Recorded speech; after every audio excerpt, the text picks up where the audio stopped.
The City Council is the sole legislative body of the City of Framingham and is therefore responsible for passing city ordinances. The City Council is made up of 11 members who exercise the legislative powers of Framingham. 2 of these members are known as councilors at large and 9 members are known as district councilors. The City Council serves as a link between the citizens of Framingham and their municipal government. Councilors help constituents by connecting them to resources, services, and city departments, and also serve as advocates for all Framingham residents. The following City Council coverage is brought to you by the Government Channel, a service of the City of Framingham.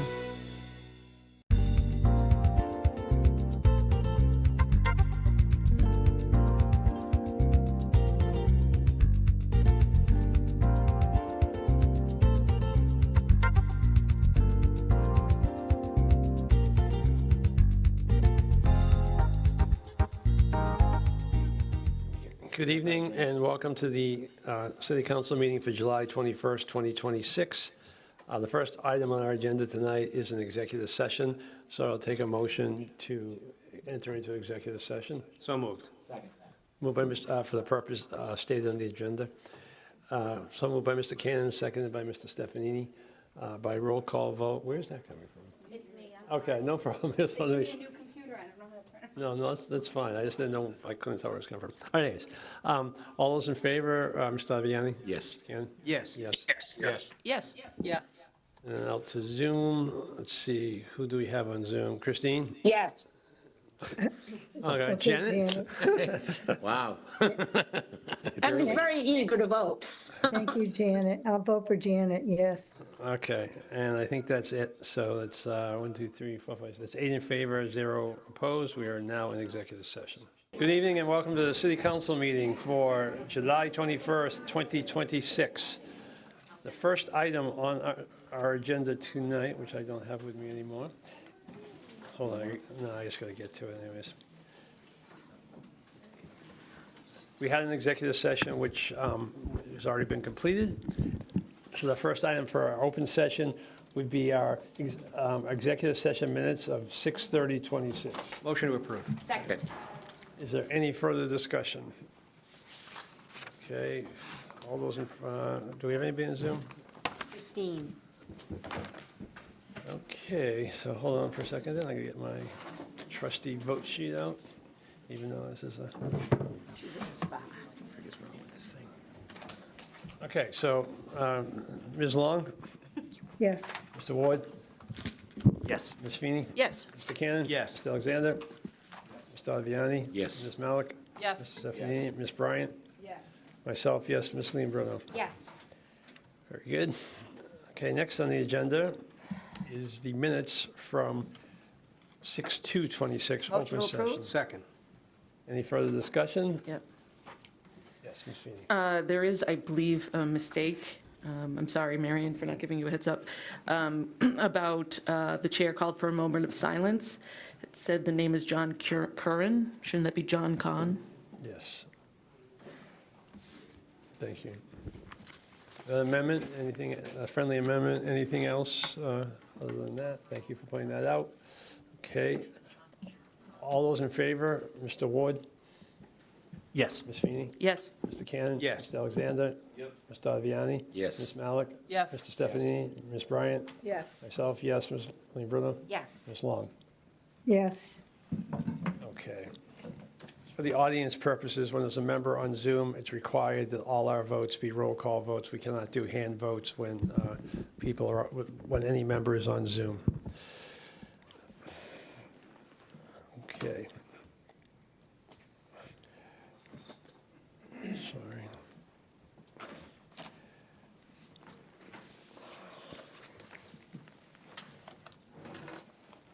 I want to state that the agenda, on top of the information I just gave you, the agenda is posted in our public meeting portal online. All the backup material that we refer to is on that agenda online. There's no other backup material that we have that's not available and viewable online.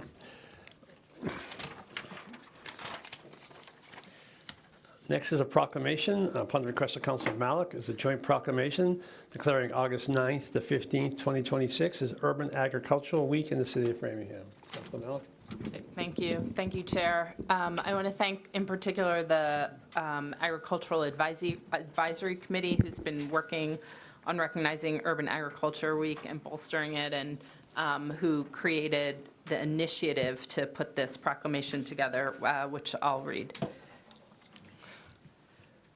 Whereas the history of agriculture in this region is rooted in the tradition of the Nipmuc freshwater people whose communities have long practiced skilled agricultural stewardship, including the cultivation of the land known as Danforth Farms, incorporated as the town of Framingham in 1700.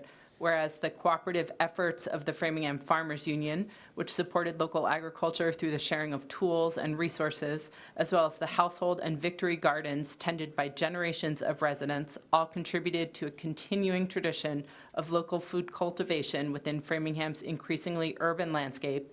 And whereas today, urban farming and homesteading contribute to the health and well-being of urban communities by providing innovative farming solutions designed for denser areas, including front yards, backyards, side yards, rooftops, old koi ponds, and garage side trellises, whereas these areas support local produce growers, beekeepers, chicken owners, orchardists, and naturalists.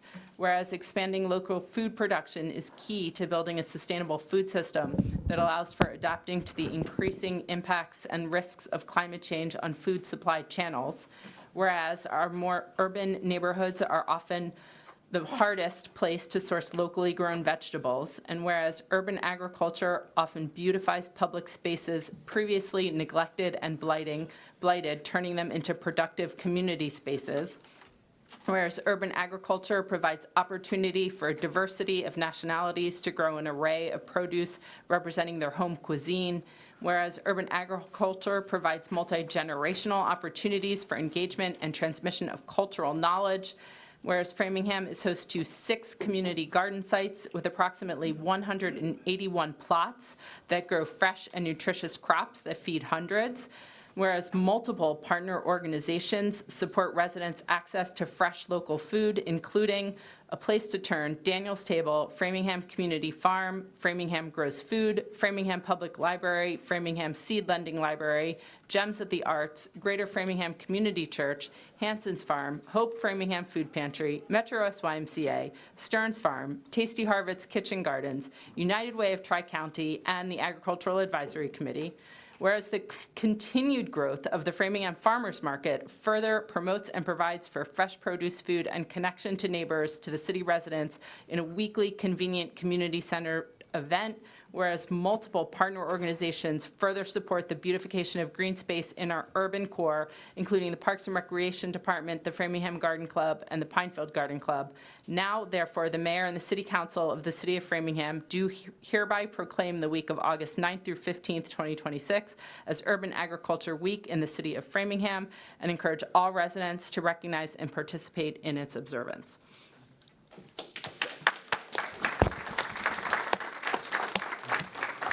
So I think there's really briefly a representative from Framingham Grows Food, if that's okay, was just going to briefly Great. take a minute to say something, and then we'll do a photo together, Okay, if that's okay. yes. Yep. Hi there, I'm Mary Memmott from Framingham Grows Food. We just are grateful for the city for recognizing Urban Ag Week and for Leora. I think the proclamation covered it. We're all about, you guys can see my back. Grow food, build community, and you gave the history of how growing food builds community. That was really wonderful. If you want to find out more, we're new, but we don't look new. We're all people who've been involved in encouraging local food for many years as Transition Framingham. We have a new website, FraminghamGrowsFood.org, and our 15th annual Framingham Vegetable Gardens Tour. We have been an urban agriculture proponent for longer than that, but 15th annual garden tour is August 29th. You can find out about it on our website. Thank you. Thank you.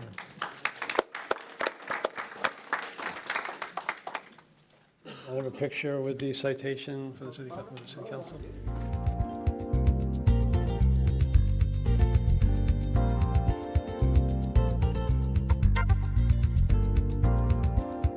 So next item on the agenda is public participation. This is for people who do not want to speak on something that is on the agenda tonight. There are 5 people signed up. 4 of them state or indicate reorganization, which is subject to a public hearing, which will happen in a little while. So, and also Helen Lemoyne is not, I don't believe, for something on the agenda, so please. Good evening, thank you. It's nice to see you all. I am here on behalf of the Framingham History Center as a volunteer. I've been spearheading a summer project of the History Center commemorating 250 years of American independence. To mark the anniversary, the History Center has identified more than 20 homes in Framingham that were standing before the war finally ended in 1783, and therefore they witnessed the Revolution, the start of which included many Framingham men and boys who marched to battles at Lexington, Concord, Bunker Hill, and more, as part of the Minutemen, the Framingham Militia, and even George Washington's Continental Army. I hope you've all seen some of the 15 homes identified by signs that read, "This house saw the American Revolution." The purpose of the signs is to recognize these homes for their historic importance, their longevity, and their preservation by private owners, and to inspire curiosity and community pride about Framingham's major role in the American Revolution. I just wanted to show you what the signs look like, so if you haven't seen them yet, please look for them on those 15 homes. And of course, Framingham was the last rest stop on the 56-day trek of General Henry Knox, who most of us learned about in history class, whose soldiers dragged 59 tons of cannons captured from the British for 300 miles in the middle of winter from Fort Ticonderoga to Cambridge, and then General Washington moved those cannons into position at Dorchester Heights and surprised the British, forcing them to evacuate after an 11-month siege of Boston. Knox's stop included hiding a team of oxen in the barn at 281 Brook Street, so British spies wouldn't discover the planned attack. Knox's soldiers and the cannons were hiding in many of the Patriots' homes around Framingham before continuing the final stretch of their march.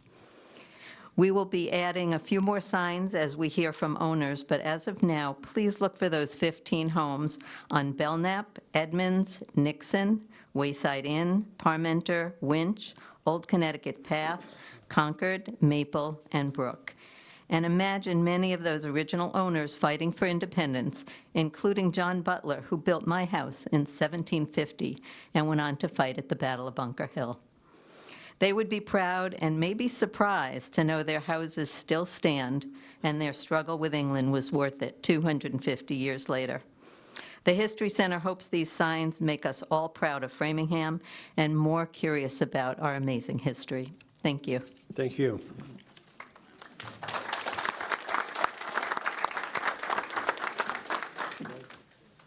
Okay, I don't see anyone else in public participation except on Zoom. I see Mr. Chason. I assuming you are for the reorganization, is that? Mr. Chason, are you looking to speak to the reorganization? Is that what you're looking to speak to? No. Thank you. I would like to speak now on a general topic and later on the reorg. Is that okay with you? Certainly, but you have 3 minutes now if it's not on the agenda. Okay. So I want to raise an issue about tonight's agenda. One of the most important issues facing our city, the proposal to reorganize major departments, eliminate the Director of Elder Services, is buried as item 18 on the agenda. This proposal affects thousands of seniors, veterans, library patrons, etc.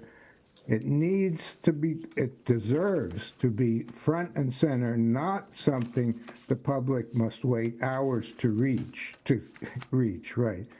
Many seniors cannot sit through a 3 or 4 hour meeting. Others simply don't have the stamina to remain late in the evening. By scheduling this hearing so far down on the agenda, the practical effect is that many people, most affected, may never get the opportunity to participate. Whether intentional or not, this sends the wrong message. It creates the appearance that the administration is hoping this proposal will receive less public attention and less public comment. Government works best when it welcomes participation and not when it makes participation more difficult.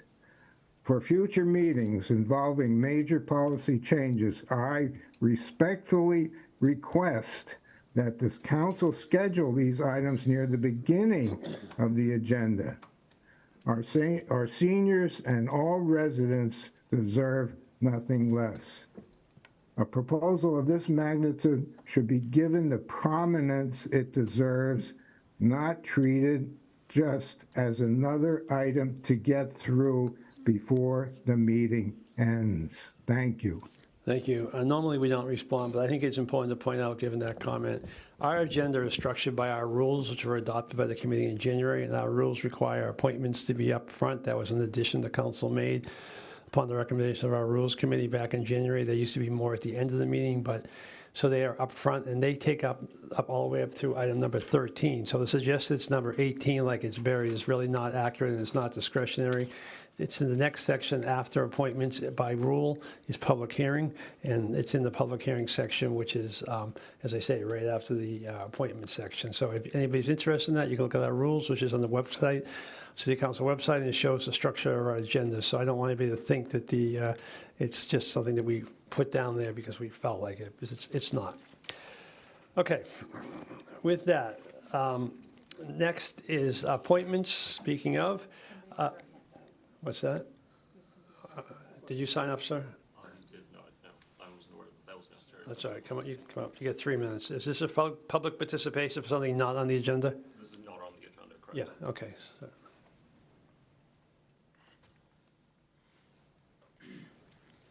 All right, can you hear me? Yes. Good evening. My name is Anton. I'm a resident of District 2. As of 6:35 p.m. this evening, there are at least 2 flock cameras that are still pointed at our streets. The city contract with Flock ended on June 30th, and initial reports suggested that the cameras would be taken down on July 20th. That is now yesterday. According to Flock's transparency portal, the last time our police department accessed data from the cameras was on June 30th at around 9 a.m. Eastern Time. While the police department may no longer have access, I'm not aware of a way to verify that the cameras have actually been disabled and are no longer collecting data. I would like you to consider whether any additional actions are warranted while we wait for the remaining cameras to be removed. Thank you for your time. Thank you. Okay. Next on the agenda is appointments. The first set of appointments are division head appointments. We haven't had these for a while. So there are 3 appointments of division heads. I'd just like to make a statement regarding this. All 3 of these division heads are being reappointed back to a year ago, last July 1st, I believe. July 1st, 2025 would have been an appointment that was effective in the 4th year of the mayor's term. By charter, any division head appointments in the first 3 years of the mayor's term require that the city council, if they were to disapprove them, so to speak, would have to have a 2/3 vote to disapprove. Otherwise, the mayor's appointment for years 1 through 3 of the charter are approved unless the city council disapproves them by a 2/3 vote. However, in the 4th year of the charter, of the mayor's term, the charter says any appointments in those years must be approved by a 2/3 vote of the city council for the 4th year of a mayor's term. Since these are retroactive to that 4th year of the mayor's term, they require a 2/3 vote of approval. Okay? Thank you for clearing that up, because I had a couple of people ask about that. So we met, the Appointments Subcommittee met on July 15th, and we met with the 3 division heads. We met with Kathy O'Leary, Director of Human Resources, Fred Bray, Building Commissioner, and Saki Sarkeesian, Director of Planning and Community Development. I guess we could take these separate. The first one was Kathy, and it was a 3-0 vote. And Fred Bray was also a 3-0 vote, and then Saki Sarkeesian was a 2-1 split vote. Well, they all passed, but one of them had a dissenting counselor. So I don't know if we just take. I think for these, I normally think blocking our appointments makes sense, but I think we should probably take 3 separate votes. on Okay, these. that's what I figured as well, so, so I'd like to make the motion to approve Kathy Davis O'Leary. Second. Okay, is there a second? Second. I'm sorry, I just want to make sure we do it all in order. So Mr. Ottaviani has the second. Any further discussion? Seeing none. All those in favor, Ms. Feeney? Yes. Mr. Cannon? Yes. Mr. Alexander? Yes. Mr. Ottaviani? Yes. Ms. Malik? Yes. Mr. Stefanini? Ms. Bryant? Yes. Myself, yes. Ms. Leon Yes. Ms. Long? Yes. Mr. Ward? Yes. Okay, next, please. Thanks. So next we have Fred Bray for Building Commissioner. It was a 3-0 vote, and I'd like to make the motion to move him forward. Second. Is there any further discussion? Seeing none. All those in favor, Mr. Cannon? Yes. Mr. Alexander? Yes. Mr. Ottaviani? Yes. Ms. Malik? Yes. Mr. Stefanini? Ms. Bryant? Yes. Myself, yes. Ms. Leon Bruno? Yes. Ms. Long? Yes. Mr. Ward? Yes. Ms. Feeney? Yes. Okay, and last, Okay, thank you. So last was Saki Sarkeesian, Director of Planning and Community Development. I'd like to make that motion to move him forward. Second. okay, is there any further discussion? Ms. Bryant? Hi, Chair, thank you. I'm sorry, I didn't ask this before. So were these the 3 applications, or were there more applications? The appointment by the mayor, I mean, they're, Oh, right, sorry. I was thinking about another board, but okay, thank you. problem. Ms. Long? Yes, thank you, Mr. Chair. I just want to say I'm the dissenting vote on this. I do want to thank Mr. Sarkeesian for his service to the city of Framingham and his dedication to his current position. However, I will not be voting for his reappointment to this current position. My comments do not reflect his character, work ethic, commitment to Framingham, but rather a more critique of his vision for Framingham, which seems to lack focus on economic development. I believe Framingham is at a serious crossroad in time where we need strong leadership, focusing on the vision of our master land use plan, particularly in economic development, and to generate long-term revenue, which is direly needed to support the city's future needs. Framingham needs to regain its former position as economic engine of Metro West if the city will continue to grow and thrive. While I do not support Mr. Sarkeesian reappointment to his current position, I would consider retaining him in another role where his experience and institutional knowledge could continue to benefit the city. So I just wanted to say that since I'm the dissenting opinion. Thank you. Mr. Stefanini? Thank you, Mr. Chairman. Just a few comments. I find our planning and economic development function to be well organized. I don't know anybody who works harder. I respect the mayor's ability to choose his team. I think we do. I think Ms. Long's assessment that we lag behind where we were in terms of development is true, but I think that relates largely to the fact that we were configured and developed as an old industrial city with manufacturing and industry, which does not exist anymore. And I think we need to look in a mirror, myself included, at the council. We have not been able to redo our zoning bylaws at the pace in which they need to be looked at to keep pace with what industry and development needs. We've not set up biotechnology zones. We've not looked at our vacant apartment office buildings to figure out what we need to do. I think the administration has done that. I think the council needs to put our hats on and do our work. I think there's a lot of work to do, but I, for one, think Mr. Sarkeesian is a consummate professional who works really hard, gets a lot of things done, and even if not, I respect the mayor's ability to prerogative to choose his team.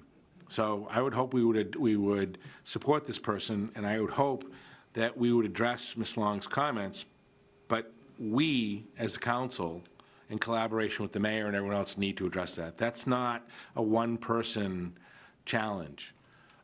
General Motors used to be a giant manufacturing facility delivering $26 million a year in revenues to the city. Today, it's an auto auction. A lot of our industrial buildings, similarly. Our office buildings, which were filled with corporate offices, now a lot of them are vacant. We've got to figure out how we deal with that as a community. So I would hope we would reappoint Mr. Sarkeesian and work with the mayor and his team to address these issues. Ms. Bryant? Just a question, but the, but Odessa, right? I mean, they pay taxes too, right? They do, just not at the same level with the same jobs. Ms. Malik? Thank you. I think it's interesting that there's all this emphasis on economic development and the department is planning and community development. And I think that's an important distinction because when we're thinking about community development, economic is obviously a large piece of it, which drives community development. But let's also acknowledge that it is like a piece of that larger community development. So just wanted to respect that. Anyone else?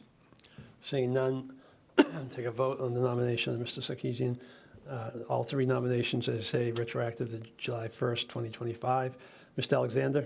Yes. Mr. Aviani? Yes. Ms. Malik? Yes. Mr. Stephanie? Ms. Bryant? Yes. Myself, yes. Ms. Bruno? Yes. Ms. Long? No? Mr. Ward? Yes. Ms. Feeney? Yes. Mr. Cannon? Yes. Okay, so all those in favor, all three candidates do achieve a two-thirds vote. Congratulations. Thanks, guys. Okay. Congratulations, Fred. Okay, so next, our numbers 6 to 13 are all appointments to various boards and committees which have been reviewed by the, Thank you. Thanks. thank you, Thanks for all you do. Thanks. been reviewed by the committee, the appointments committee. 10 to 1's a good number. That's a win. Are we all set to keep going with business here? I hope so. I would recommend that we take them all at once, both for the purposes of time and also just for organization efficiency. So, Ms. Bruno, unless there's objection, I'll accept a broad The motion. rest of the appointments? Yes. Yes, oh, absolutely. Okay. So I'll make the motion that we do what he said and take them all at once, as one. Are you going to read at least their names in the district? Yes. Okay, so there are a lot. So, all right, so we have Matthew Strump from District 1, who was approved, these are all 3-0 votes, to the Disability Commission through June 30th, 2029. Howard Schwartz, District 3, on the Elderly and Disabled Tax Fund Committee through June 30th, 2029. Susan Kennedy and Lynn Damianos. Susan is District 4 and Lynn is District 2 from the Framingham Historical Commission through June 30th, 2029. And then the historic, we had 3 for the Historic District Commission, running through June 30th, 2029. It's Paul Silva, D3, Paul Charbonneau, D8, and Andrew Habermal, I think I might have said that wrong, but District 6 for that committee. And then we have Michelle Kessel from District 7 for the Women, Children's, and Families Commission. We have Eng Chow as a Registrar of Voters, and those are all through, I should say Michelle from the Women's and Children is June 30th, 2029, and Eng Chow is March 31st, 2029. And then we have constables Trevor Nardizzi and Sean, he's the resident seat, and Sean Halpin from Milford, because he is you can be out of town for those constable seats. And they are just voted for reappointment, and that, again, was 3-0. And then lastly, we have Police Advisory Committee, and we have Ray Lemaine from District 2, Lee Gottenberg, District 2, and Susie Santone, District 2. I didn't realize that they were all D2. And they were all 3-0, so I respectfully ask to move them all Second. forward. Mr. Chairman? Mr. Stephanie. Just a point, it'd be helpful if the appointment committee at some point could present to the county council, as was the ordinance rules, where all these appointments come from. I think of it only because you've got 3 appointments to a small committee that are all from D2. So it might be helpful to think about that and reflect on it at some point. I don't think it's an urgent matter, but the next time we do appointments and you're meeting with those folks, it might be worth getting the statistics and thinking about distribution, which was part of the ordinance that the first council passed. No, and I appreciate that, too, and I do think that these were reappointments, but I do know that is something that, we tried, I should say Nicole and the mayor, so, but I don't disagree with, having them spread out. Thank you. Okay. All right, so take a motion, take a vote. Got a motion, yeah.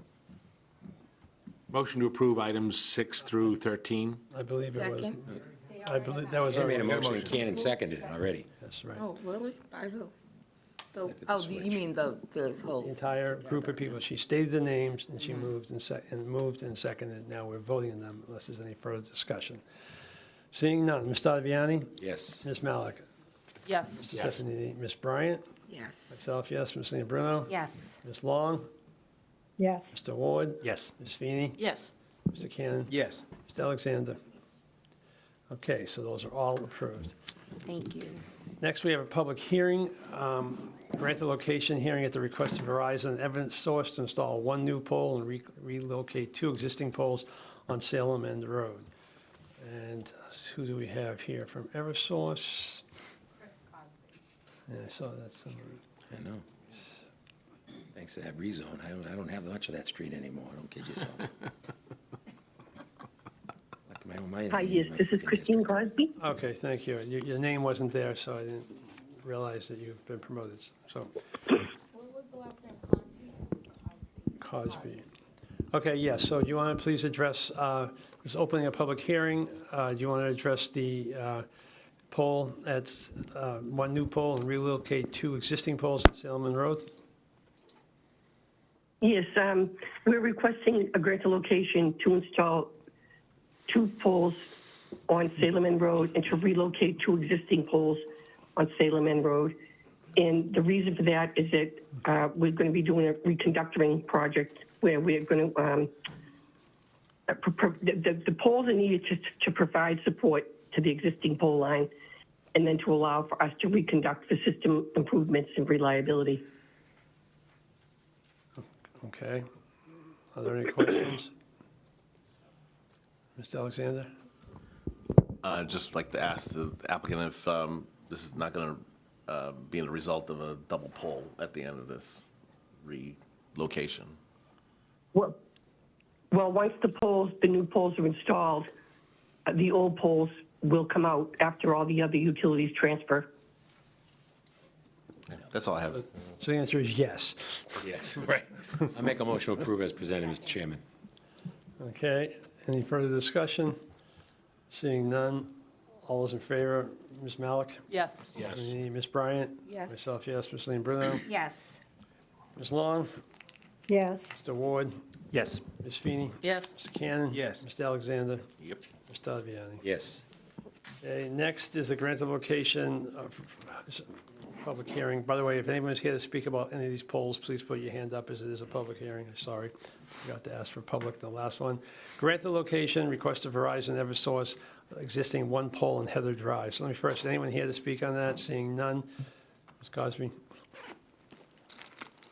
Yes, on Heather Drive, we're looking to relocate an existing pole for 556/6.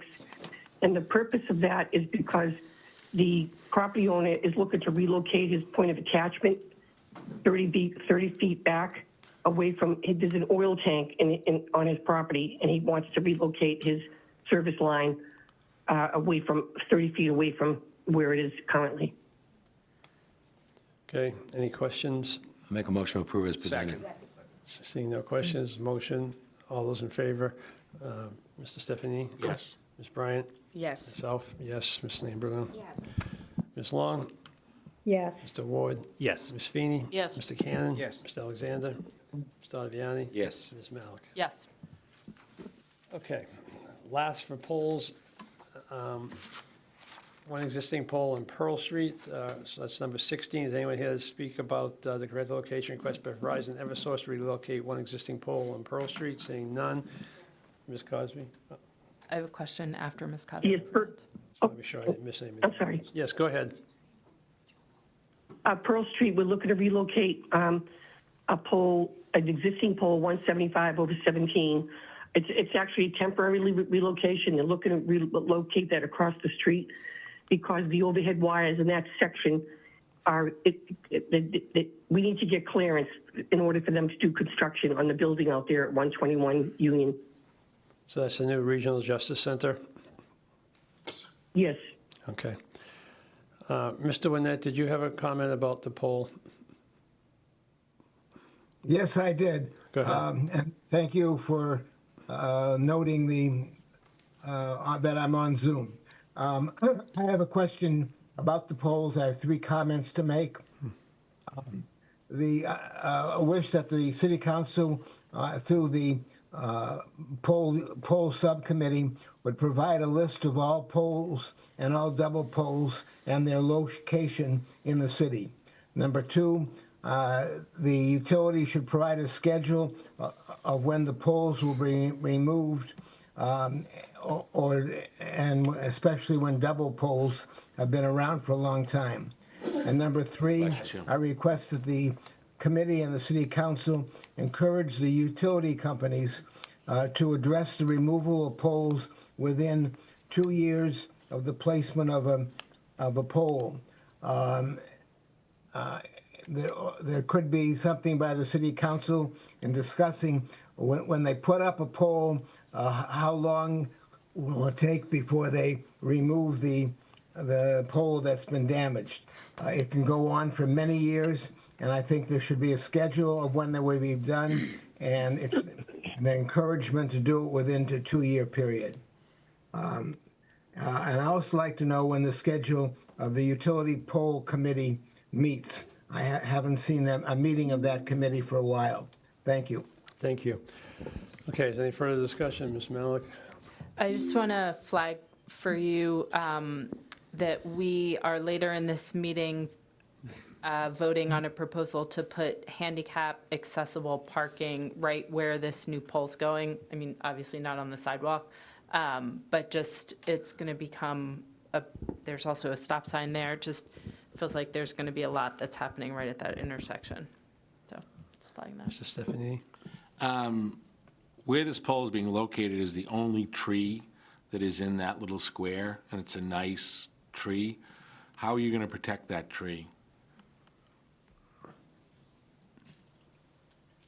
I'm sorry, the tree you said, from what I could see, the pole is going into like a little small grass strip at the corner of Sanger Street and Pearl Street. Right, and in that corner is a tree that overhangs the sidewalk in the area. If you're going to damage the tree, are you going to replace it when you're done? I'll find out for sure on that, whether or not the tree will be damaged, or if the tree will be affected at all, and if so, what we would do to correct it. Thank you. Okay, is there any further discussion? Is there a motion? I already made a motion. Okay. You have a comment? Yeah. Go ahead. Well, I'd rather know whether the tree would be damaged before I vote on this. The only issue in that is, and that's fine, you can move to table it, but this is for the Regional Justice Center. They're in the midst of construction, and we're a month away from our next meeting, so. I trust their ability to do it. I just wanted to flag it to them to make sure if they need to take it down or move it, they plant another one. Well, can we get some assurance from the person here that they will? Well, she said that they would. She said they would. Well, I thought you said they would let us know if there was going to be any damage or Mr. if. Chairman, can I offer a friendly amendment? It's approved as presented with the condition, if they damage the tree or have to relocate the tree, plant a new tree. Second. It's a friendly amendment, so is there, okay, any other questions? All right, so we'll take a vote on the amended motion with the tree provided for. Okay. Mr. Stephanie? Yes. Ms. Bryant? Yes. Myself, yes. Ms. Lean Bruno? Yes. Ms. Long? Yes. Mr. Ward? Yes. Ms. Feeney? Yes. Mr. Cannon? Yes. Mr. Alexander? Mr. Aviani? Yes. Ms. Malik? Yes. Very good. Okay.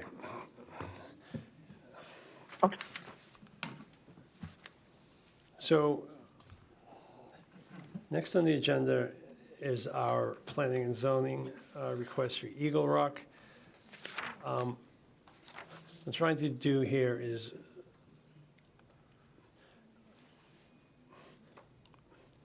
trying to figure out what is the fairest way to move forward here, because there's advantages to both ways. We have two public hearings, both could be a little bit of time. One, probably more time than the other. I want to be fair to the most people, but at the same point, so this is what I'm thinking, but I would I think we should take it possibly in order, but limit the time we're going to handle it, because for Eagle Rock, was add next on the agenda, and if we go past, say, a half hour, then maybe postpone it. Because we may be close enough to get something done with Eagle Rock, and then it'll get done. Because if we take the other hearing, just looking at, I don't think there's not as many people as maybe I would have expected, but there's still a number of people that will take, the testimony will probably take an hour or so. And it doesn't accumulate. So I would propose, I'm trying to be sensitive to everybody's needs, but I would suggest that we agree to take Eagle Rock in order, but after a half hour, reconsider where we are and potentially table it for another time, so then take the other. So Eagle Rock a half hour, we go Yeah. over a half hour, they come back. Right.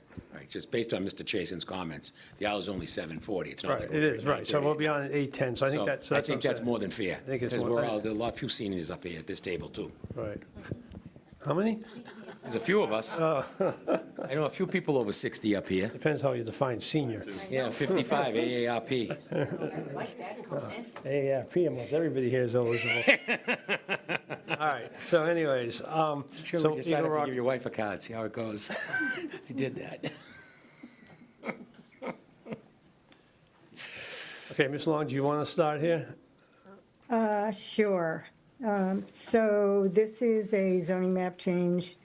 We have discussed this. The planning and zoning reviewed it over the course of a year and a half, so I don't think there's I mean, I understand there's things that the council may have concerns about or questions about, but I did send over a memo later this morning, and I apologize for a late recommendation. I have still struggling with vision.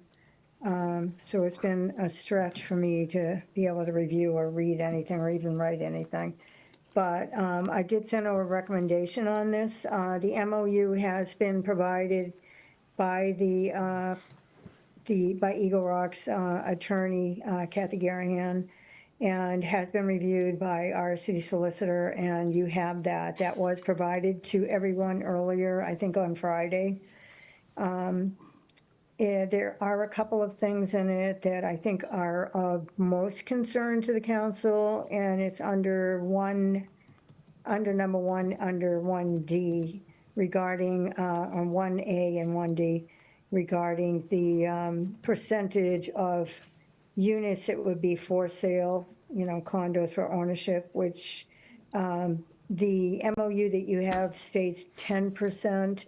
However, after speaking with the attorney for Eagle Rock and with Eagle Rock principals, they're willing to do up to 20% of units for sale. However, they really don't have the resources, the funding, the financing. They would never get financing for more than 20% ownership. They really need the return on investment for rental units. So that's one change that was in the MOU. So we could change that to 20% from the 10%. And then the other thing is they're not amenable to doing a conservation restriction on their property, but they are amenable to have an agreement in lieu of a conservation restriction to consider supporting language requiring the developer to make available suitable land through a lease, license, or some sort of similar agreement at a nominal cost to a nonprofit organization serving children, youth, or the broader community. And this issue came up with Councilor Alexander, who had visited with them, made comments about the possible potential use for some of the unusable property that's wetlands that would be a benefit to Framingham. So basically, the gist of that memo that I sent over does recommend to approve the MOU with those changes. And also, I note that the public benefits to this project, to the zoning change would, and the memorandum of understanding would balance the city's objectives with the economic realities of the project by incorporating the following: facilitating the creation of new housing, including affordable and workhouse units, workforce units, supporting a financially viable development, providing long-term community benefits, creating opportunities for educational and environmental programming for Framingham children and families, and preserving flexibility for future site planning while protecting environmentally sensitive areas through appropriate management and oversight. And I don't want to make a motion to approve the zoning map at this time, because I think, Mr. Chairman, you probably want to take discussion prior to any kind of motion, but I did incorporate that into the memo. Well, I think maybe a motion could frame the discussion, though, but I don't care. All right, so I will then make a motion to approve the zoning map amendment, and also the MOU as presented with the suggestions, recommendations that I've made, that City Council approve these amendments with the Framingham zoning map for Eagle Rock, which includes expansion of the business district for the majority portion of 33 Dinsmore Avenue, parcel ID 10323617100, into the remainder of that parcel, as well as into a portion of 31 Valentine Road, parcel ID 10322121800, to replace a portion of a R1 single-family district residence as shown on the proposed plan in the background material. Okay, so it's been moved and seconded. So I'll ask questions. Do you guys have anything you want to add before we start? Very, very briefly, Mr. Chair, just for the record, Catherine Garahan from Bowditch and Dewey, and with me are Jim Hausman of Eagle Rock and also Kyle McGuire of Eagle Rock, and the project engineer, Tyler King, is online if he's needed. Since the last meeting, we wanted to mention that the chair of the council did make a site visit, and as Councilor Long detailed, we worked with the chair of Planning and Zoning Subcommittee and the city solicitor on refining of the MOU. One thing I'll add to the percentage of ownership units, which was a change since the last version you saw. We also incorporated some of the procedural changes that you saw with the One Clarks Hill project, such as having the MOU signed by the mayor and some of the other items that you saw a couple weeks ago with One Clarks Hill. If you would like to hear a little bit more from Eagle Rock about the percentage of ownership units that they felt comfortable being able to say that they would reach as a minimum, Mr. Hausman would be happy to talk to you a little bit more about that. And, other than that, we hope that you'll be able to take your first vote on the map change tonight, and we would come back at a subsequent meeting for your second vote. And I think that's it. And any questions that you have, we're happy to address. Mr. Aviani? So the MOU that I read today was version 3, is that correct? So now with Christine's new stuff, it's a new version, is that where we're at? It's version 4.17, it's the bottom of the list. Right, I talked to the chair, all right. Okay, we'll let them, because this is Well, version. no, I mean, if you want to speak, I mean, we are on somewhat of a limited time schedule. I apologize for that, so I want to see how deep, we've discussed this many times, so I'm not sure there's a lot more discussion to be had here. So that's why I think we can do it. If we can't, we'll have to put it off. But, so if everybody could just try to keep that in mind. I don't want to cut off the discussion, but it's a well-discussed subject, so if we could keep it as concise as we can, so that hopefully we can get to some level of resolution, for lack of a better term, tonight. And Mr. Chair, if I may, to Councilor Ottaviani's point, the version that was circulated on Friday is the exact same. It's that, except for the change from changing a 10% to 20%. There's no other change. Okay, So it could be perhaps a floor amendment, Thank you. Mr. Chairman? Mr. Stephanie? Thank you. I don't have any issues with the map or whatever. On the MOU, just two issues to be clear. You said it would be signed by the mayor and not the council. The version 4.7 has the council. So to be clear, this is an MOU between the mayor and your client. I'm wondering if you're looking at the same, I've looked through each of the versions Version. online, and they're all with the Framingham City Council at the bottom. so the one that there may be 3 in there. There may have been the prior one and a red line and this new one. You know, it's been a while, so there's been versions. This one should say .1 at the end of the number at the bottom. It's the second item in the agenda. And the mayor's signature is on the one that I have in front of me, and that was posted. I printed it from the city council site, so. Okay, so we'll clarify that. It's a good point. I don't see it. The only other question I had, Mr. Chairman, was would you be amenable to including, as we did in the recent MOU, just to be clear, that these are, the ownership units are arm's length transactions? They're sold, it means that the owner can't buy all the units themselves. They have to be sold to people. People. Or trusts. Our solicitor has some language they used at 733 Waverly Street that is similar. That's all I had. Otherwise, I'm good with this. Yeah, the owner's agreeable to that. Thank you. Other questions, Ms. Bryant? So on the MUA, right, there's the added one, 2026-004, revised 7/17/26. So I thought that was the one that carried, except for Christine's last-minute letter, but. It is. If you had time. Okay, good. And my question is, so why, what is the hesitation on the conservation? What would be the problem with the permanent conservation thing? So I'll start, and then if my client would like to add to it. Conservation restrictions are extremely complicated and take a long time to do, number one. Number two, they involve the state. It's a very extensive process. They're usually not something that is done as a mitigation, you know, with a planning board decision or zoning board decision. They're typically done as like a tax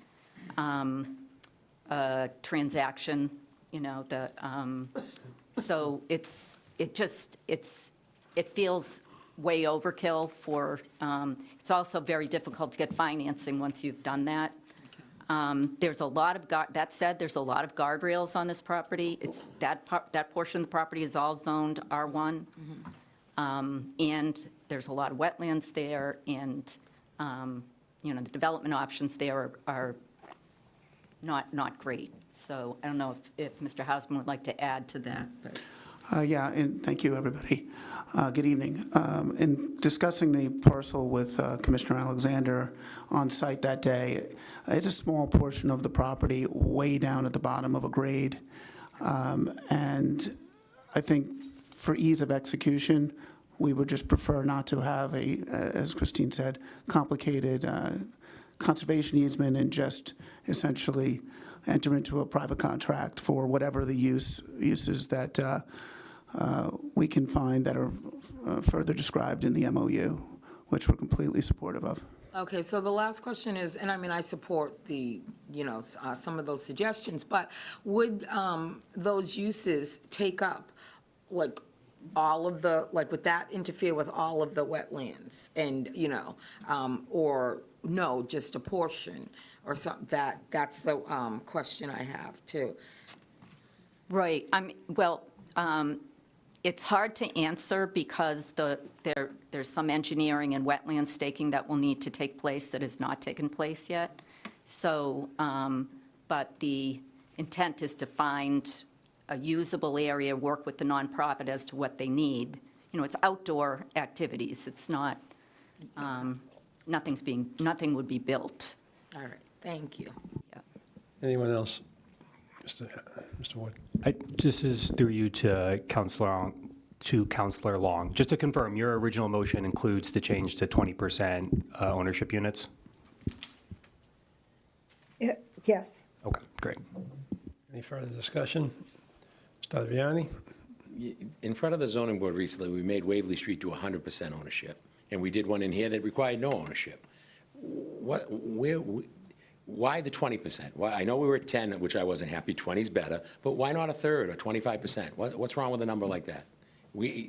To say it's not economically feasible, it might not be economically feasible if it was 50 or 60, but we're looking for home ownership. We've been talking about that for a long time. You made Waverly Street do 40 units, 100% ownership. I watched the zoning board meetings, all right? I wasn't happy with the number, but, 1.2 parking spaces per unit, so if it's a two-bedroom, we got a problem on Waverly Street. But that was the zoning board, and that's what they did. But on something like this, there's a lot of land, they've done huge improvements, they've spent a lot of money. There's a lot of money to be made still. So 25, 30, a third, or 25%, I don't think that's asking for much, but I'm supportive. I like at 10, I wasn't happy. 20, when I had a discussion today with somebody, I said, I can live with 20, but why isn't it more? That's my only question. You want to make an amendment? I'd like to see the number be 25%. I'll split it in the middle.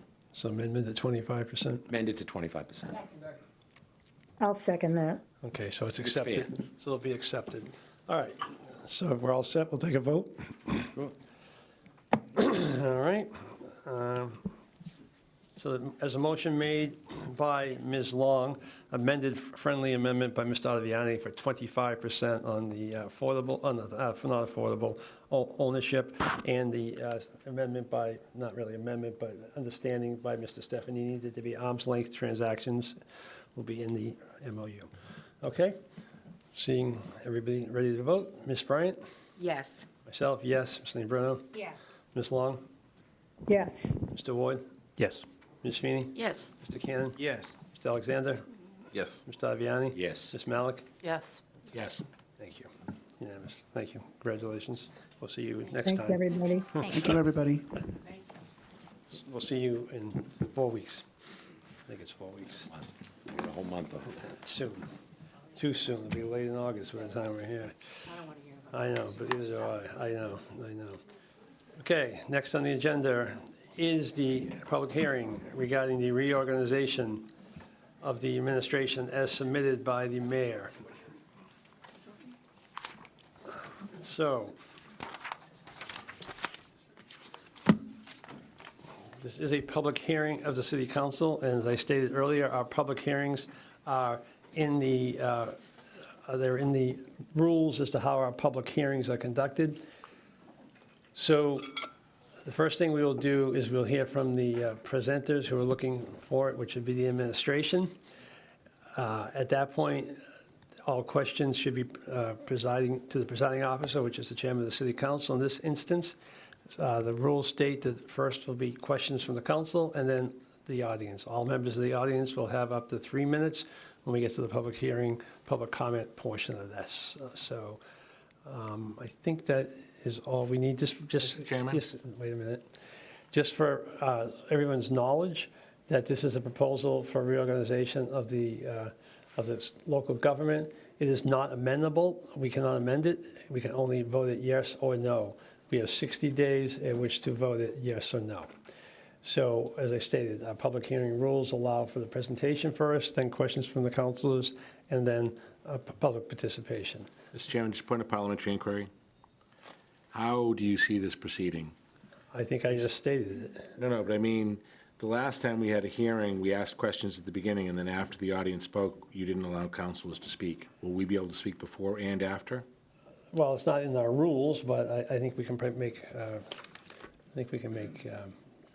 Because it'd be interesting, it'd be good to hear from the public, but it'd be good to be able to respond to it. Right, but last time was a little different, but yes, we can make that happen. And the other question I had is, do you anticipate this? I noticed that in the package late today, an ordinance was included. Do you see that being submitted to the Finance Committee, the Rules Committee? How do you see that being processed? My intent would be under the rules to submit that to an ad hoc committee, given the fact this is a unique request. It doesn't come off and doesn't fit neatly under any particular committee. It is finance related because it saves the money, as we discussed, stuff like that. It is ordinance related to some extent because it has an ordinance in it. But as you're aware, the rules allow the chairman to appoint an ad hoc committee. So I would intend to appoint a 3-member ad hoc committee to review it and bring a recommendation back at our August meeting. Thank you for that clarification. That was helpful. Okay, thank you. Okay, so do you guys want to present? Thank you, Mr. Chairman. The proposed reorganization will result in 2 new divisions. The first new division combines the Capital Projects and Facilities Management Division with the Parks and Recreation Division minus the Callahan Center and will be called Capital Projects, Facilities Management, and Parks and Recreation Division. The second new division will merge the Callahan Senior Center with the library and will be called the Library and Community Services Division. As a result of the restructuring and the creation of these two new divisions, the position of Parks Director and the position of the Director of the Callahan Senior Center will be eliminated. Under the reorganization plan, the Capital Projects, Facilities Management, and Parks and Recreation Division will remain as currently structured, except for the elimination of the Director of Parks, Recreation, and Cultural Affairs Division position and the moving of the Callahan Senior Center to the jurisdiction of the new Library and Community Services Division. The Capital Projects, Facilities Management, and Parks and Recreation Division will be placed under the overall supervision and direction of the Capital Projects and Facilities Management Division head. The existing Assistant Director of Parks and Rec Division will be renamed the Deputy Director of Parks and Recreation and will be responsible for the day-to-day management and operations of personnel serving the Parks and Recreation Division, including parks-related capital projects. The Deputy Director will report directly to the Capital Projects and Facilities Management Division head. The Director of the current Capital Projects and Facilities Management Division shall serve as the division head.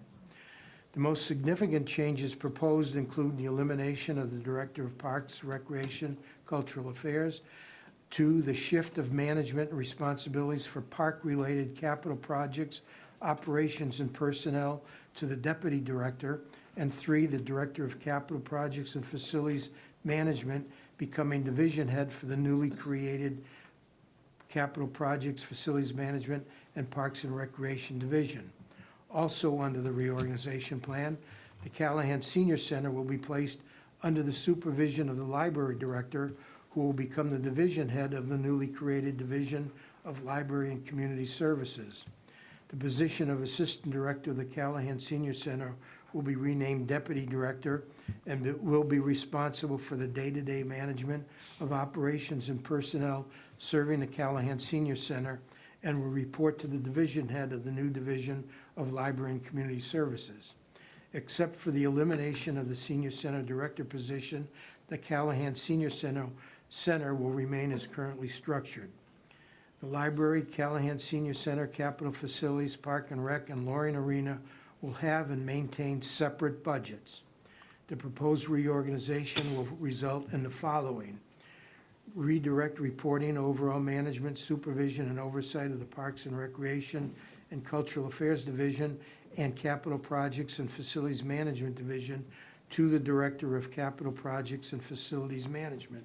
2, operation of the Callahan Senior Center will be moved to the new Library and Community Services Division, and the Director of the Callahan Center position will be eliminated. 3, the management, oversight, and supervision of the day-to-day operations of the Callahan Senior Center will be performed by the Deputy Director under the supervision of the division head of the new Library and Community Services Division. And 4, the existing position of the Assistant Director of Park and Rec will be renamed as Deputy Director and management, supervision, and oversight of the Parks and Recreation Division, park-related capital projects, and Loring Arena will be overseen by the Deputy Director under the oversight of the Director of the Division.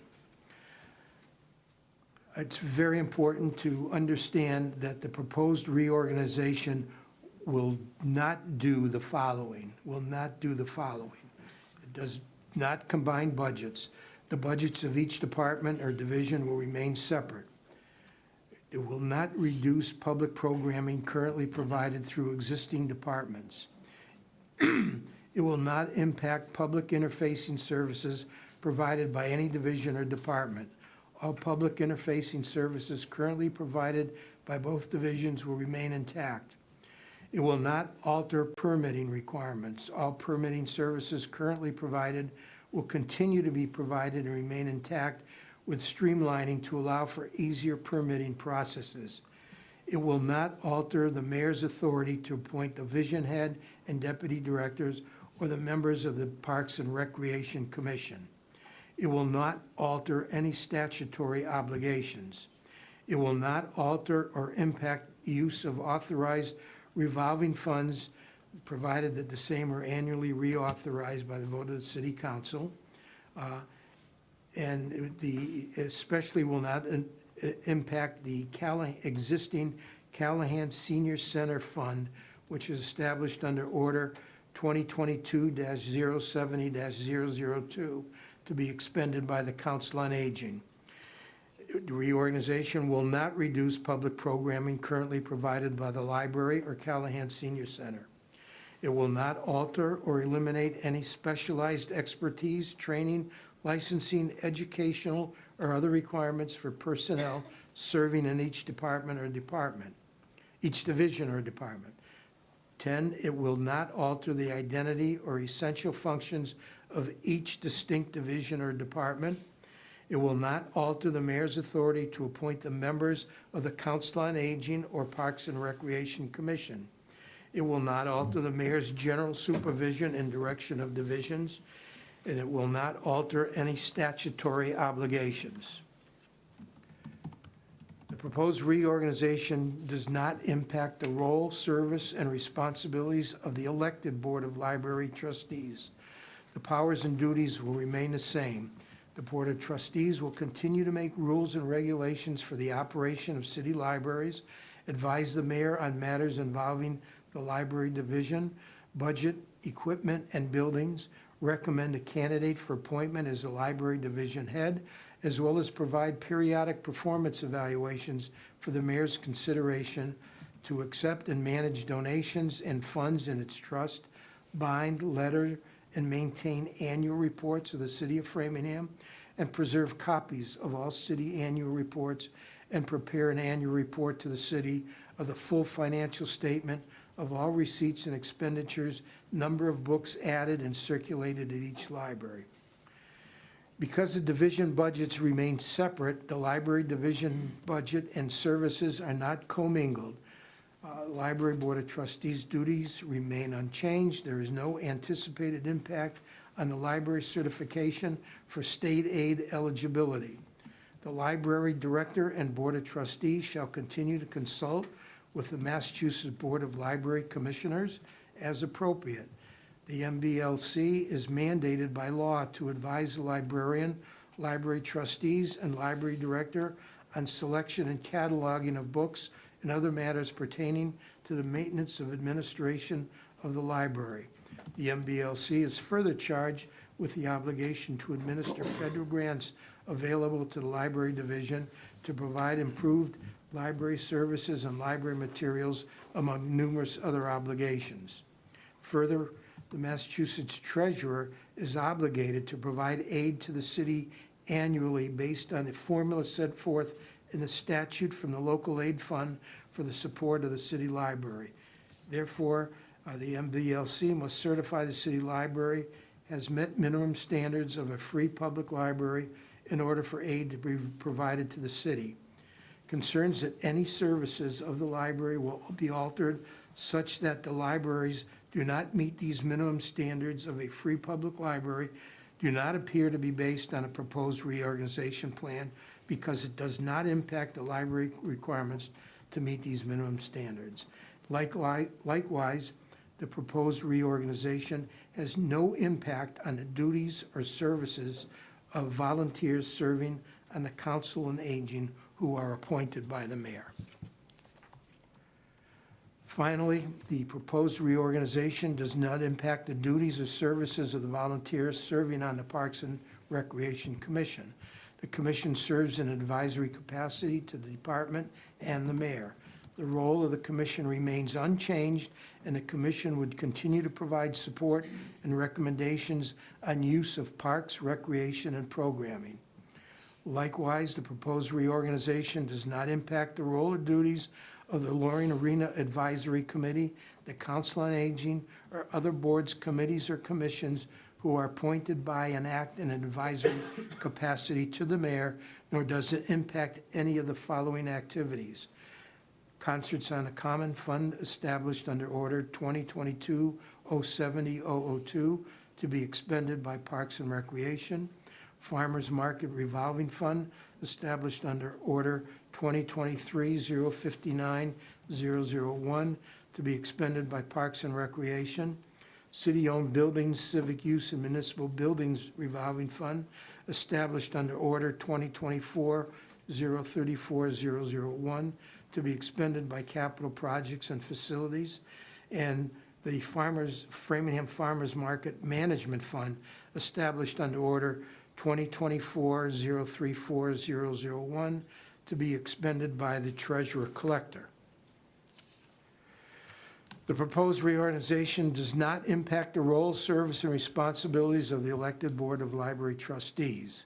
I think I read that already. So that is the proposed reorganization and the restrictions and changes that are included in the reorg. Okay, thank you very much. So I'm going to first take questions from the councilors and the audience. This is a public hearing. I do want to remind everybody, this is a public hearing. We're trying to resolve these issues tonight or in our next meeting. I'd ask that people keep any applause or shouting out or anything not down, but not at all. So if we could have a very professional and reasonable public hearing, that would be great. So with that, I'll take any questions or comments from members of the council. Oh. Mr. Ward.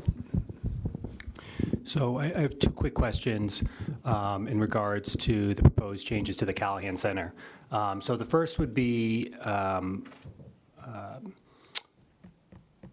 how do, going from a staff of 9 to a staff of 8 as proposed here, how do you see that impacting, you're saying it's not going to impact services at all.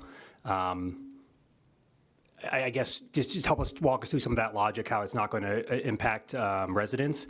And then during the budget process, Councilor Feeney had asked the administration to investigate if there was a way to use funds set aside for, can you tell me what the fund? The state formula grant. The state formula grant funds. If you looked into that and what your response and or, what your response was to that request. Sorry. With respect to the second question, I've been meeting with the CFO to talk about the status of that whole state-funded program, what we can use the money for, how much is available, what we can expect from the state each year based on a formula, and we're still evaluating that. So we haven't come up with any recommendations yet until we finalize our review of that grant program and how it can be used. Mr. Chairman, with your permission, I'd like to ask the current library director to address the first part of that question, because I know she's spent a lot of time working with the existing assistant director of the library, and I think she can more adequately answer that and in more detail than I could at this time. So I'd like to ask Don Delasantra to approach the microphone. Want me here or here? Wherever you're most comfortable. Well, actually, I'll go here because Okay. You're probably encouraging more questions by sitting there. Well, that's okay. I love talking to you. All right. Good evening. Thank you for having me here tonight. Sure. Councilor Ward, would you please repeat the first part of your question? So I guess it's just a numbers question for me. So we're taking our Callahan Center staff from 9 to 8. From a percentage standpoint, it's a much larger change in terms of staffing than we're seeing with Parks and Rec, which is like 37 to 36. Mm-hmm. So you would expect that to be felt much more significantly by our residents. And so you've hopefully thought through that. What are your conclusions? Why is that not going to be the case in your mind? Or is there going to be some impact? The report we got just was that there wasn't. So, sure. Okay. So I will say that what people don't always see in the community or even the counselors is the work that still gets done every day in the city. So what was most important to us, to Noelia, who's here as well behind me, and to the library, and to Parks and Rec, and to facilities, is that no services get interrupted during this time period. So well, that means we haven't really transitioned into what we would eventually transition into if this restructuring were to take place. What we have been doing is sitting down and looking really carefully at the tasks and the jobs that exist right now and seeing whether or not those can move into other positions or whether or not some of those tasks were redundant to begin with. And we took a close look at the position of Director of Elder Services as it existed last time it was posted, and we were able to see that many of, and I actually have it with me, many of those positions or many of those responsibilities were already being performed by Noelia. And if people here don't know Noelia, she is a force to be reckoned with. She's incredible. She has, for the last month and a half, been running the Callahan Center, and not only has it not decreased in services, and not only has the amount of people coming through the doors not decreased, but it's actually increased. She's doing an incredible job. She's doing many of the same functions that she did before. So in looking over those tasks and sitting down with her and looking at, where's something that was performed by her in the past, maybe she's not going to have the capacity to do in the future, we were able to really reallocate and redistribute those tasks in what I think is a very efficient way. And as far as some of the I think some of the higher level tasks, like things that would bring her out of the building, meeting with different partners in the community, I think that she would really be capable. She would be able to do that. We would be able to kind of tag team it. One thing I talked to the mayor about, and I'm a parent, so I have 5 daughters. Many of my references, as you know, are either Marine Corps or parent-based. And so with Noelia, I said to her, in the future, what we can do is you can kind of think of me as you can kind of think of me as a mother's helper type of person. I'll come in, you can show me the ropes, I can, start to learn and assist you with certain things and free you up to do some of the things that you need to leave the building to do. Of course, that's a very oversimplified, and I don't want to undermine the tasks or the role or anything like that. It's just kind of a colloquialism that's easy for us to understand, this way of showing us the ropes, and I hope I answered your question. Follow-up? Yeah, just a couple quick comments, not necessarily a follow-up. Okay, I appreciate that response. I'm not at the Callahan Center on a day-to-day basis, and so I'm getting lots of information secondhand. None of it necessarily bad, just I want to make sure that we're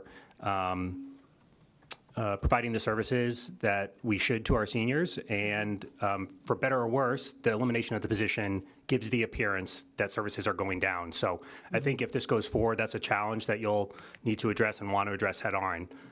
For me, the Callahan Center has always been an internal division. It was never a standalone, so whether it reported to the Director of Parks and Rec or the Director of Libraries is really no difference to me. And in some ways, it makes more sense for it to be aligned with the libraries. So I'm still a little concerned around the services being provided and the loss of staff, and so I'll be interested to hear others' thoughts on that. But those are kind of my thoughts on that point. In terms of the movement of Parks and Rec under facilities, I think as I kind of stated, I think it's a little easier to absorb that position given the size of the Parks and Rec department. And I don't know, I'll be interested to see how that goes. I think we asked you as the mayor to make some tough decisions in terms of budget cuts. And so I think this is one that makes sense.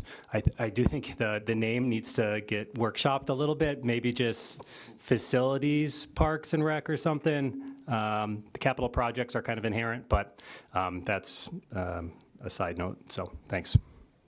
Other councilors? Mr. Stefanini? Thank you, Mr. Chairman. First, thank you, Mr. Mayor, for thinking outside the box. These reorganizations are not exactly what I expected you to submit. I thought we'd start with some of the things that other communities have done, but I'm not afraid to be first in the Commonwealth to try something different. And I wouldn't disagree with some of what Mr. Ward said about some of the synergies that exist for some of these areas. That said, I have a lot of concerns around some of the details. I was pleased to see an ordinance added to the background material today. I think it needs a few additional things. The reserve funds we talked about, the cost issues. We can't, if we're going to save dollars here, And I don't think these are about saving dollars. $250,000 in a $400 million budget is not the reason to impact direct services. But if we're going to save dollars, we need to know that the job classifications are not changing for the people that remain, so that we just take and share those costs in a different way. And we can get through that as we work through the details, I think, between this meeting and the next meeting. I have two specific questions for you. I thought your list of things that it does not do was helpful, and I think some of that in an ordinance would be helpful. My two questions to you are relative to licensing authority. Who's going to sign permits for the park department? Where does the buck stop for the person who's in charge? So if a group wants to apply, they get denied, who do they appeal to? Who's in charge of it? If a permit gets approved that the community doesn't like, who do they complain to? Who's in charge? In terms of, approving permits for park activities, it would be the new position of deputy director.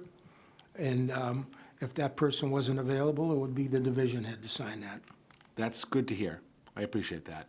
Second question is, who's going to advocate for seniors, for parks? Who's going to take on the advocacy role around grants, around state funding, around recognition? Do you see that as the deputy in each of those situations? Yes, and I just want to emphasize one comment that Councilor Ward made. There's not going to be any reduction in services to the residents in any manner. If anything happens, it'll be to the positive. Services will be improved with this reorganization because it's going to be more efficient. But the deputy director, the new position of deputy director, will handle all those activities that you mentioned. Thank you. So I have a comment, a couple of comments. First of all, I appreciate the thoughtfulness behind this. I agree, I don't think this necessarily is what I was expecting either, but I appreciate the philosophy behind what I think you're doing.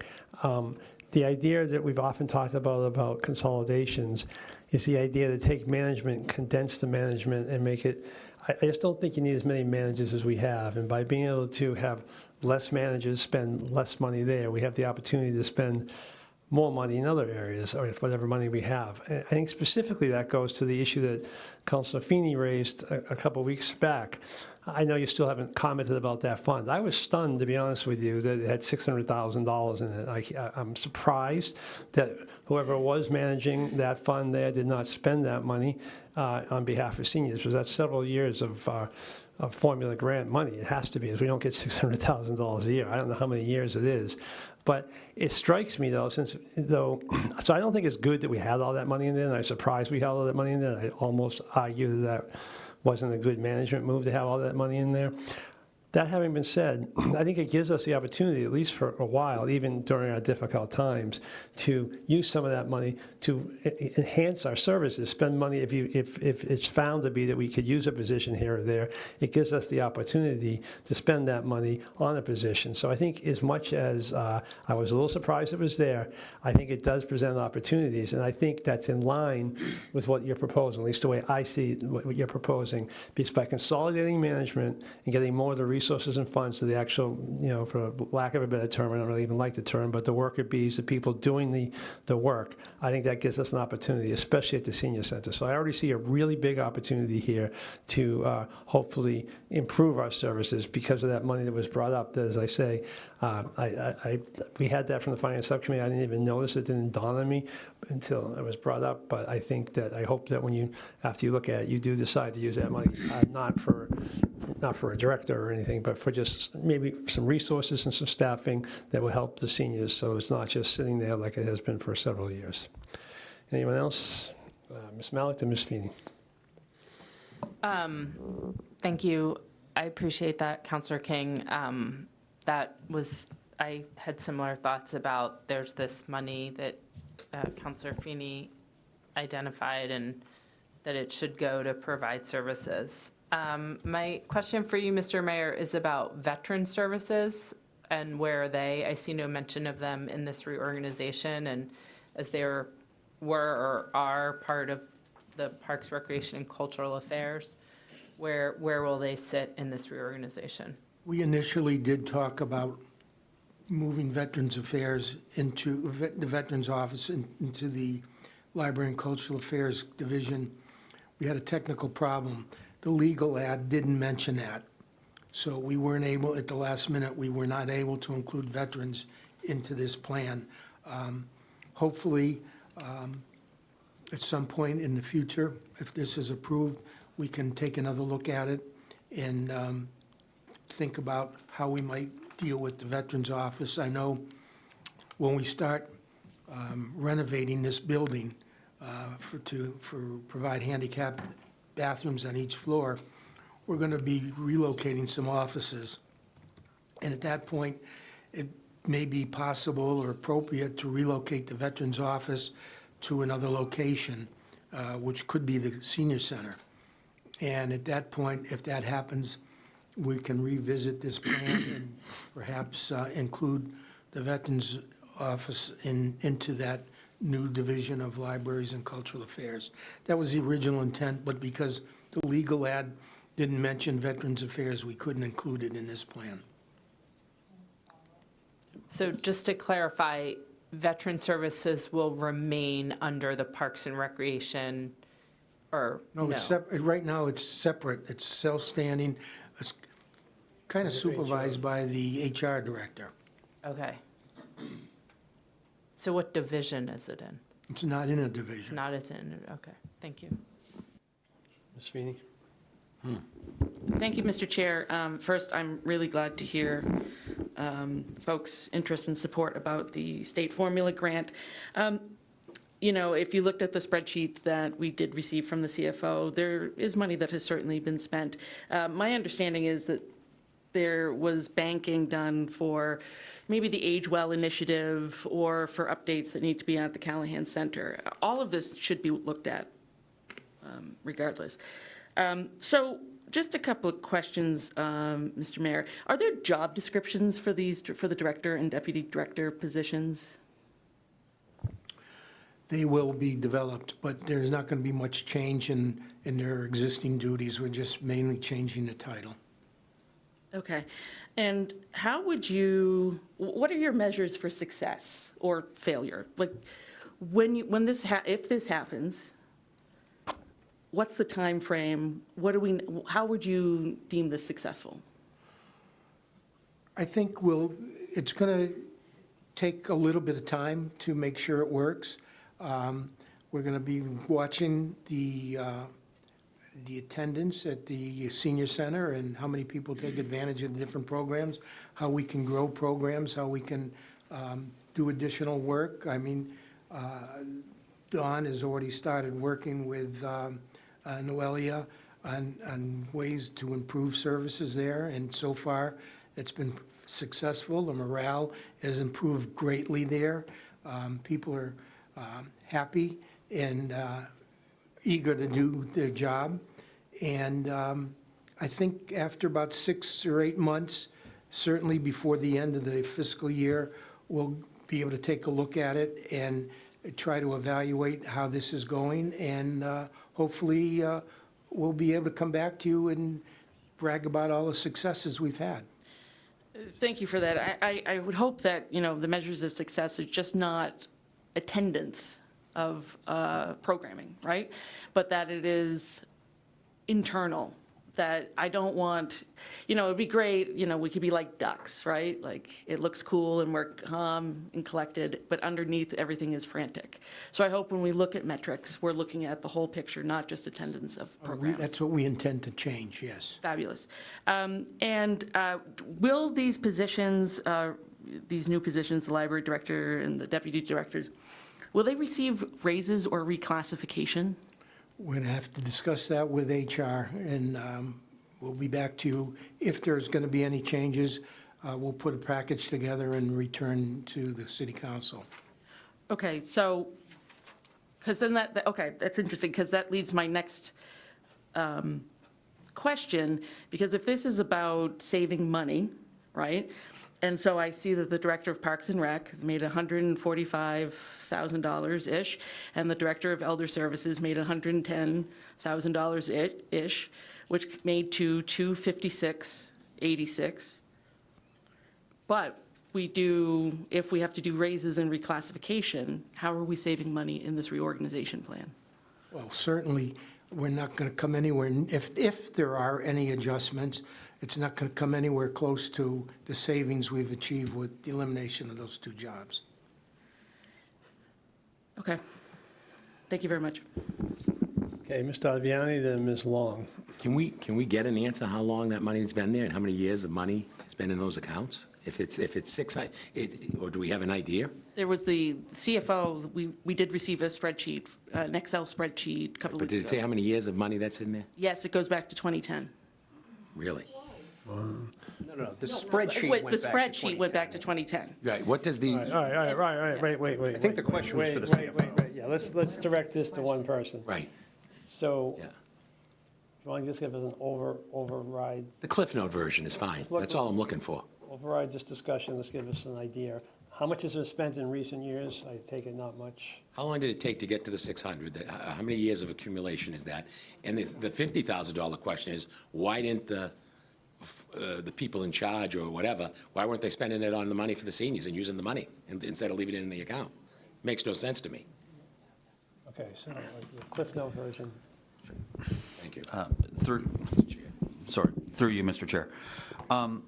The majority of the build-up to the projected roughly 633, I think when we close the books, it's actually going to be about 629,000, but has come in the last few years when we saw a substantial increase in the amount of money in the formula grant from the state. So what I had sent to the city council at the request, I believe, from the finance subcommittee was going all the way back to 2010, which started with a balance of approximately, at the end of fiscal 10, had approximately $41,000, just rounding. And it fluctuated for a great many number of years between 40 and 50,000. But what really happened is just bear with me while I move the spreadsheet a little bit here. What really happened is in 2023 and on, we saw a very substantial, large increase in the amount of money that we were receiving as part of the formula grant. And that's where the much larger buildup has actually occurred in the last, I would say, 3 to 4 fiscal years. So it hasn't been that we've had 600,000 since 2010. It's gradually been built up and was somewhat steady. And gradually over the years, when we started receiving a substantial increase in it, is when it started to build up. And if you look at when I had sent you the schedule in 2022, fiscal 22, we received 154,000. And it has gone, and then in 2023, there was an increase to 201, so that's a almost $65,000 increase, or $60,000 increase. And then it went to 243 in 24, 240 in 25, and then 256 in 2026 fiscal year. So the buildup really has occurred in the last 3 to 5 fiscal years. It's not been sitting there since 2010. No, but even 3 to follow up, Mr. Chair, if it's okay, 3 to 5 years is still too long, in my opinion. That's just me. Yeah, I can't speak to the rationale between the spending and whatnot, but that's what I see in this analysis based on what I had sent to all of you. Just one more thing, Mr. Chairman. Way back when I had spoken to the director, they would have a problem with getting vans and rides during the COVID things, and they couldn't get people to appointments. So I was on the 200 Foundation board. I don't even remember who even reached out to me. It was actually Sam Swisher. I got him a grant from the 200 Foundation, and I think Mutual One stepped up. But with all this money here, we could have gotten a bus driver, or we could have used the money to help the seniors instead of us going begging all these foundations. That's all I'm going to say. Thank you, Mr. Chair. Thank you. Ms. Long? Thank you, Mr. Chairman. So I just have one question. Seeing that the purpose of this reorganization is to consolidate departments, which the city council has been discussing this for quite a few years, since we've been a city, about consolidating departments to save money. Has Mr. Turbot, our CFO, done any kind of financial analysis as to the savings that are projected short-term and long-term that the purpose of this reorganization is supposed to serve? So that's my question. Go ahead. Through you, Mr. Chair. So when the administration originally presented this reorganization, we had projected around approximately $270,000 in salary savings, dependent on the if the reorganization is approved, dependent on the new job descriptions, classifications, that salary would still be there as a savings on a long-term basis. And we also projected some portion of the potential for the health insurance to be, we did recover a portion. I think we took one of the two positions as savings in health insurance. But as I explained to the council, the finance subcommittee, and to the city council during the process, we have a history of not really including vacancies in the health insurance analysis. So when there's plan changes or employees have life changes that alter the health insurance that they were taking, we historically have never had much of a buffer in the health insurance account to absorb those, as evidenced last year by about a $1.4 million transfer from free cash to cover health insurance. So some of any of the projected savings that we didn't take the full savings from the health insurance as a way to offset any potential additions that had not been planned or health plan changes throughout the year. But pending the analysis from this year with relation to health insurance, we would likely see the reduction of two plans in a future going, which would be approximately another roughly 75,000. So all told, the plan would generate approximately 325,000 in annual savings if no changes were made based on any job descriptions or anything on a go-forward basis. Right, and just as one more follow-up, that pensions usually, there's usually life insurance, pensions, and other long-term benefits that employees get if they stick around for over 10 years. So I just want to make sure that got calculated into the mix also. The pension would be just through the matter of the assessment, and we typically probably wouldn't go into that deep of a dive, but the pension assessment is also based on salary changes. So my first initial reaction would be that any pension changes would be offset on any changes to salaries for the employees in subsequent years as a whole, not just an individual basis. But there are probably some other smaller savings that will be generated, but we looked at the largest of the savings in doing this analysis. All right, thank you. And I will say thank you to the mayor for presenting a comprehensive plan as to your reorganization. That's very helpful. So thank you, Mr. Chairman. Thank you. Ms. Lambrino, then Mr. Cannon. Excuse me, I had my hand raised when Mary Kate Feeney and Leora had their hand raised. I'm sorry, I didn't see it. I'll put you, I'll have, after Mr. Cannon, you can speak. No one spoke at the beginning, so now everybody was shy for a while tonight, so. I'm not usually shy, but anyway, I want to also thank the mayor. I think, this is sort of a twofold thing. I know we have been talking about this council for many years about trying to find ways to consolidate resources, whether it's with the schools and, the city facilities, the parks, and there's been a lot of back and forth. And I think this has probably caught people off guard, because I don't think this is where maybe people might have thought you would go. But I think that, at the beginning, I think it was a little rocky rollout, how it kind of came, where the library folks had not been told, because it was sort of still in the early stages, and Dawn hadn't had a chance yet to let everyone know, because it was sort of, so it wasn't her fault, and it was sort of a little mix-up. And I understand that some of the folks in the library, felt that they were kept out of it, and I understand that. And I think that, but when this came up, it kind of was moving fast, and then it came to the subcommittee for the finance. So that's how it kind of broke that night. And it sort of maybe didn't take the best, didn't get off the ground the way I think that we would have liked it. It kind of, everybody was, questioning it more so, and it just came out a little more, rockier than I would have thought. But I do think that, just in my meetings with I did speak with many of the library trustees at length, and my first call was to Heather, and I think it was like the next day. And I did speak with a lot of the Callahan folks. I talked to some of the Callahan, the friends of Callahan, and I spoke to some of the Council on Aging members as well. And I can understand, people, and even the Parks and Rec folks, some of them are here, and I understand that, not knowing exactly where this is going to go, where people are going to fit in, I can see it being, and then a lot of public, misconceptions to some things, and there's been a lot of chatter on Facebook that's maybe not been, so kind, and definitely not accurate. But I do think that the mayor deserves some credit here for really listening to, his staff, people that have, he's brought in. Dawn, I think, was a really good choice. I think that when I met Dawn, I just thought she was great.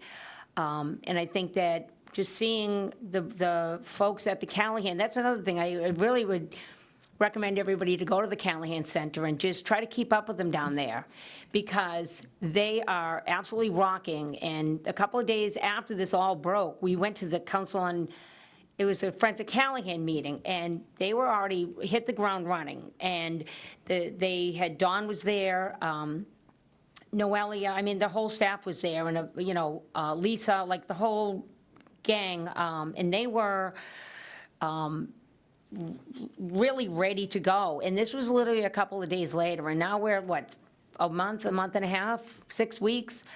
And they have done some amazing things, and I think it's very interesting to see a lot of their staff is here. I would invite everybody to go, well, because they've invited you guys to go, not, me inviting them, but go down to the senior center and talk to the folks down there, and talk to the staff, talk to the ladies at the front, talk to the members from the Friends of Callahan. They have a ton of energy, and they are just really taking this to the next level. And, I think that the personalities, has been unfortunately with the losing, a popular director, because I did like Randy too. This was not a personal thing. I think that, and I know there's been chatter about that as well, and that's unfair as well, because I know Noelia has been doing a lot of really great things down there, and I've heard about her long before this has come to this point, and I would really recommend for people to go down there.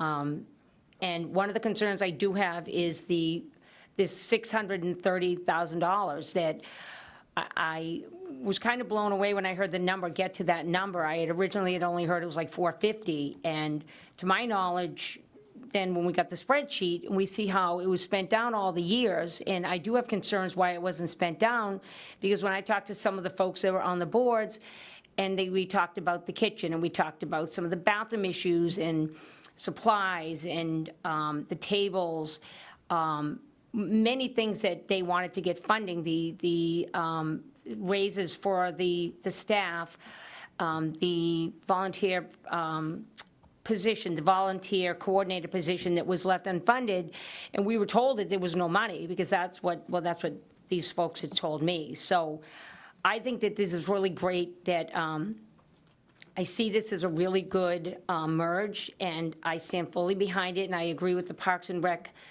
piece of it too. I think we work out the details, but I think it's very forward-thinking, and I think you're taking libraries and seniors, and eventually, if we bring the veterans in, 3 entities that are a small groups, alone, they're small. But if you merge them, you have a stronger department. And I think under the leadership of Dawn, who is not going to be down there bothering everyone, she's going to let them do what they do best, and they are doing the work. I just really can't say enough, good things about what I think that with these people involved, I think it's, I just fully have my support behind it, so thank you.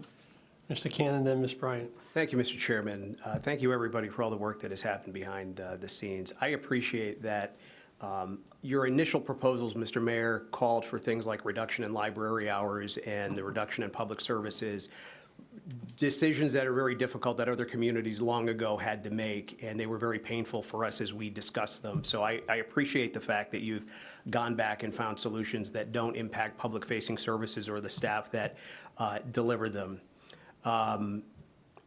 Framingham, I'm a bit heartened because Framingham and this council has always supported both its libraries and its senior center. You were on the council, I think Councilor King, myself, and you, when there was a plan with the previous administration to carve up the senior center, and we were not shy or hesitant to speak up about a bad plan that would harm our seniors, and you and Councilor King and I and a number of the people in this room worked to craft an ordinance that protected the senior center. So I also feel confident that if there was something that was going to, put at risk our services for our older adults, there would be no hesitation in discussing them. I think, what has always bothered me about where our senior services kind of sat in the existing org chart, they were very, very low. You had the mayor, the COO, the director, it was layer upon layer upon layer, and I felt that didn't give our seniors enough of a voice that they should have in a community of this size with the growth that our senior population is having. So I appreciate the fact that in this plan, and none of this stuff is easy, and by the way, kudos to you, if nothing else, the easiest thing for you to do would have been nothing. Kick the can down the road and make, it just would have been, why have a meeting where, it's contentious? So I applaud you for courageous decisions. But this eliminates two administrative managerial layers between the delivery of our senior services and the mayor's office. I think that's really important because my frustration, and I've probably sat in more Council on Aging meetings and probably more library trustee meetings.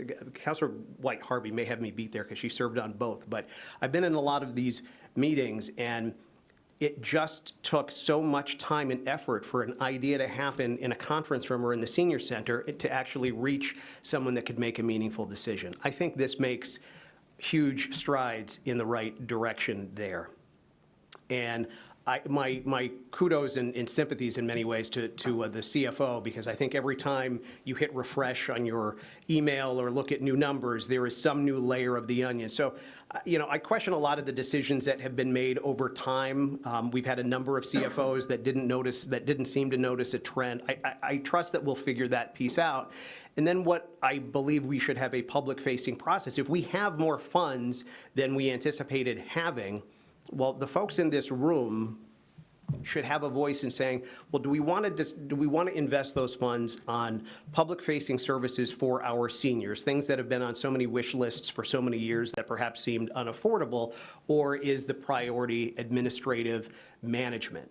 Now, when I talk to, I want to leave names and faces out of this because in this role and a lot of the roles that so many of us had formally or informally, we get to know a lot of people really well, but it's difficult when you talk about long-term strategic structuring to separate the individuals from that. When I talk to seniors that use our Callahan Center that are not, for lack of a better phrase, in the weeds. They're not on the committee. They don't know who's on the committee. They probably don't know the name of the director. They go to the Callahan Center as our core customers, and they enjoy it, and they get value out of it. When I talk to them, and I ask where the priorities lie, it's, oh no, I'd love to have this program. I'd love to have this, this staff person. Years ago they did, the priority has not been in the conversations that I've had. We need more administrative management between the mayor and the delivery of services facing our largest growing sector of population. So I think there's some value there as well. It's interesting. I'm a bit of a history nerd, and I think it's great that our libraries are being, the library piece of this plays into my history nerd thing really well here. There was a time, and it wasn't all that long ago, some would say, oh, yeah, God, you get libraries and seniors. What are you doing? Libraries and seniors. I don't have that objection. I think that's a natural fit. But there was a time when people said, you can't combine administrative leadership for things like the water department and sanitation. Yeah, sure, they're really, really important, but they couldn't be more different. And I can't remember a time in Framingham when we didn't have some sort of public works entity that combined that. So, we haven't in Framingham had to make the difficult decisions with libraries and senior services that other communities have had to make, and I think it's a credit to so many of the people in this room. But I don't know how sustainable that would have been long-term if we didn't start making difficult decisions that I think solve financial challenges, but also better align us to deliver better and more services. I hope the veterans piece comes into this. I think there's a natural, and I'd be remiss, I said I was going to keep names out of it, but what Ms. D'Alessandro has done in bridging and breaking silos with our veterans community is really remarkable, because we had a veteran service office for a long time that you come in and you fill out your form, you get your benefits. We were pretty good at that, but there was no community building. I was at the McAuliffe Library Friday, and there was a gentleman who you would never believe is in his 90s, but he's in his 90s, and one of his favorite things every month is to go to this at ease coffee hour and there's a group of people, and they for an hour every third Friday, I think it is, at the McAuliffe Library, they kind of hold court, and I sometimes like to go as a fly on the wall because I like to walk away with some homework assignments. Stuff like that wasn't happening, and when I look at that, I see a microcosm of other things that are happening that could happen with specific kind of micro populations that gather in the Callahan Center that have very particular needs that I think our library community is also serving very well. And I think there could be more of that. So I think this wouldn't be possible if we didn't have a really exceptional team at the Callahan Center, which we do, and I promise I'm wrapping up, Mr. Chairman. A really exceptional team at our library. And I could say the same thing about, our public-facing parks staff and facilities. I think Mr. Paolini has developed a great bench. I think like Ms. D'Alessandro, who started as a library page, what a great Framingham success story, and now is a great, a very well-respected throughout the Commonwealth Library director. I have my eye on Brendan Wilkinson, who's in our facilities department, who came in as an entry-level role and now plays a really substantial role in our facilities. I think there's a real opportunity there, and he's done some great work with making sure that accessibility continues to be in the foreground of the decisions that we make in this building. So I feel really good about the team and the people. It took us some time to get here. No decisions are easy. In terms of someone had said, and this will be my last point, someone had said, well, there's not enough detail in the plan. I'm comfortable with the broad strokes of the plan, and here's why. At a very senior level, the broad strokes are what you need as long as you have, you're confident in the leadership and the team that they're going to oversee. The broad strokes are there. You're going to learn things like I pointed to the CFO earlier. We're learning new things every day. And, if you own a business or you plan over the weekend what your Monday is going to be like, and I got the greatest plan for Monday, something is going to happen 20 minutes into your day that throws that plan out the, out the window, and you're going to have to be nimble. So I think having kind of the broad strokes allows for people to fill in the details, work together. And success or failure, I see success here. If we're really good at this, I think those customers that I talked about, the ones that don't know who's on the committee, the ones that don't know that we're having this meeting, but they really rely on the Callahan Center as an important part of Framingham being their community, they probably don't notice anything other than over time, we'll have more to offer them, and we'll do so more strategically. So probably the easiest and smartest political thing to do would be to say, hey, change sucks, we shouldn't do anything. But I think this is a really thoughtful series of things that you've put together, and I think you've identified the right people to make it happen. And it's a credit to the team that we have in all of those places that I've mentioned that can make it happen. So however the council can help move these things forward, I'm hopeful we'll get there collectively. Thank you, Mr. Mayor. Thank you, Dawn. Thank you, everyone. Ms. Bryant? Thank you, finally. So I want to thank Ms. D'Alessandro too and everyone. But at the same time, I don't want to push it forward too quickly. And I was the one that said I was concerned about the lack of detail, as is so much of Framinghamites. One taxpayer said, yet again, it's like the council's being asked to approve like a blank check, and we'll figure out the details later, we'll let you know later. And often, the details matter, right, later, and we're already committed, and we've already given the money. And I will give one example of that.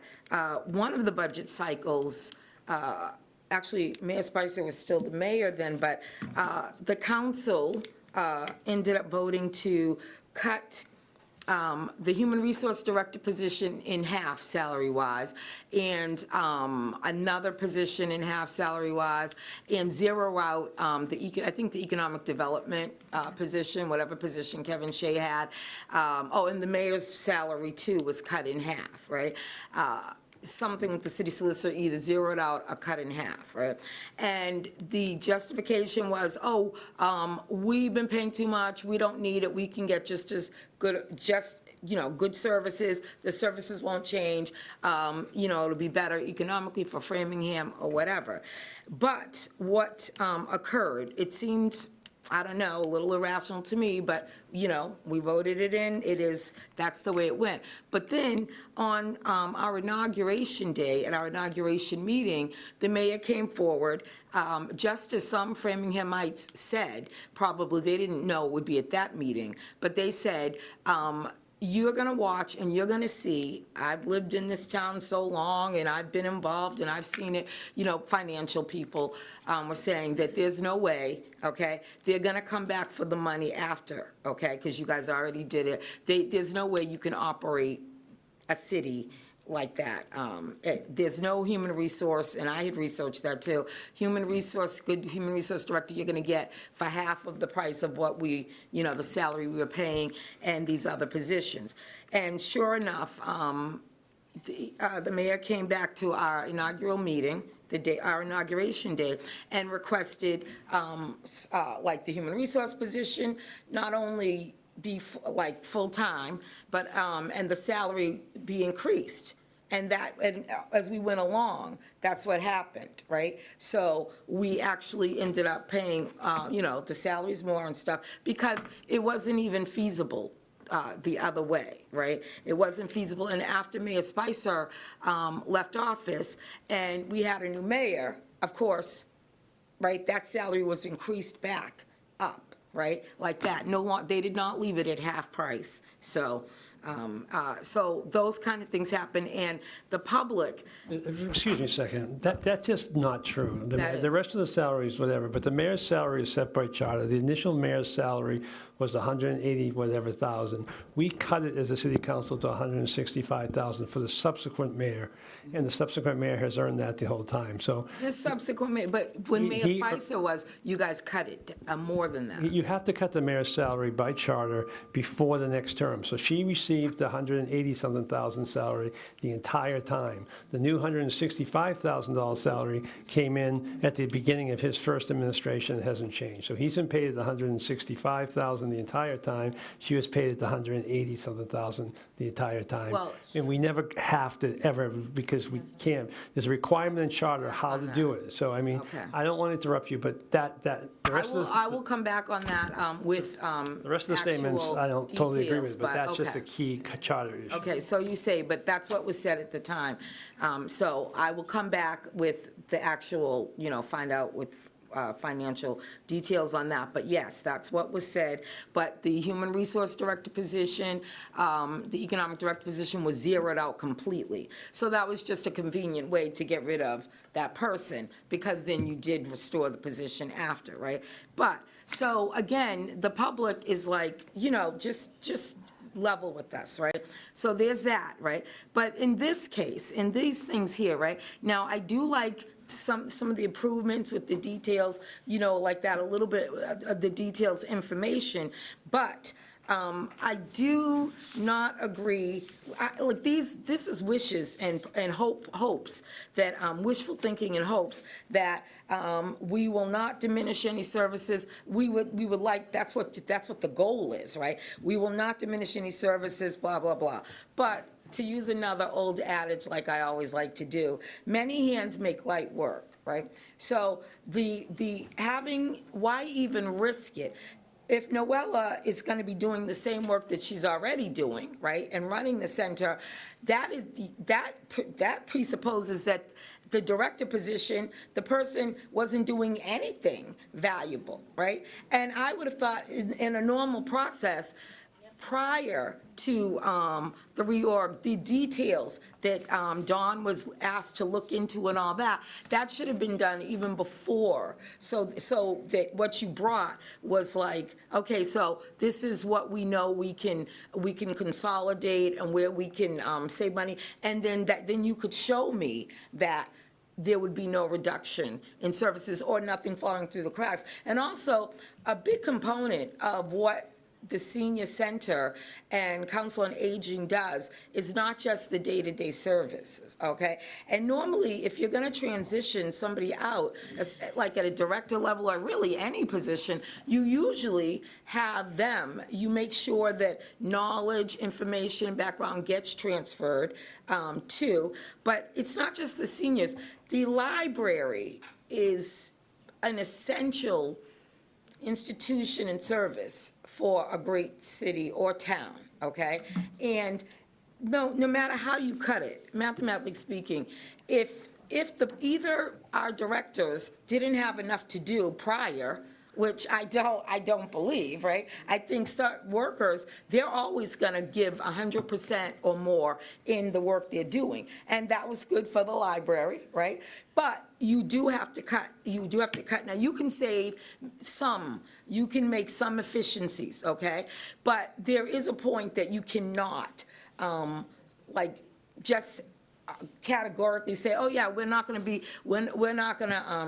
cut any services. And also, there are always improvements and new things that come up that are needed, okay? And just like many hands make light work, also the creative, the minds and the creative, all of that goes into that. Now, I too am a fan of Ms. De La Santa, I do think she's great and everything like that, but I am not a believer in building an infrastructure around personalities. I think you need great people, but you also need great plans, and I don't see I think that we just need to get the details in place, show me, right, where I can really see what are the plans, where are you gonna save this and that? And I believe Noella is going to be able to keep, and not her alone, but the staff is gonna be able to keep the basic functioning going. But like I said, there is a lot of other things in play, right, that also need to be kept going. And if she's going to be doing those too, and again, this stuff she wasn't given like training in that ahead of time, or there wasn't a brain dump from one to the other, which I know the former director would have been happy to do, then that's a learning curve she's going to have to do. And I love that you like the mom's aid thing too, like that, yes, and I would do that too. But then the library doesn't have your full attention either, right? You're expanded, yes, but either you're going to be working more, and Jim Paolini, I suspect that he was busy before. So now, I think it's looking at the director's position as just like a little bit of oversight, oversight and everything. And of course, I don't believe in micromanaging your staff. You help them. But there is still much work. If you're paying the people because they are good and they do the work, and we like the work, then they must have been doing the work. And then that means that it's not so easy to cut out another person. And considering the director of senior services position can be paid for out of that money and would not cost the city more, why risk it? We could get the new formula in place with the director in place, and then you could phase out, right? As you get the new plans working and you see it working, you could phase out the director position or whatever. I still do not understand why, when both of the Parks and Rec director position and the seniors center director position, their reappointment time was coming at the end of June, right? Their contract is up June 30th. Why fire them at the end of May, right? It seems, I just think that I don't think that's like the best, it doesn't seem wonderful to do that is in terms of process. And again, I just think that, and a lot of people, people who love the library, like I love the library. Right? I went to the library when it was in this building as a child. I walked to the library three to 4 or 5 times a week, okay? Back when it was dark downstairs, okay, at the library, right? And what the library is nowadays is so much more modern and expansive and everything. But I just say, the talents for that, let them do that. Let the seniors do that. I'm open-minded about the reorg, but I think that we need the details and the working out of, I want to be more sure about details, and so does the public. They want to see, what are you really planning? So we would know where the money's, how the money would be spent, and then we could, kind of back it, justify, yeah, it's a good plan. The details, it would be like this, it'll be like that.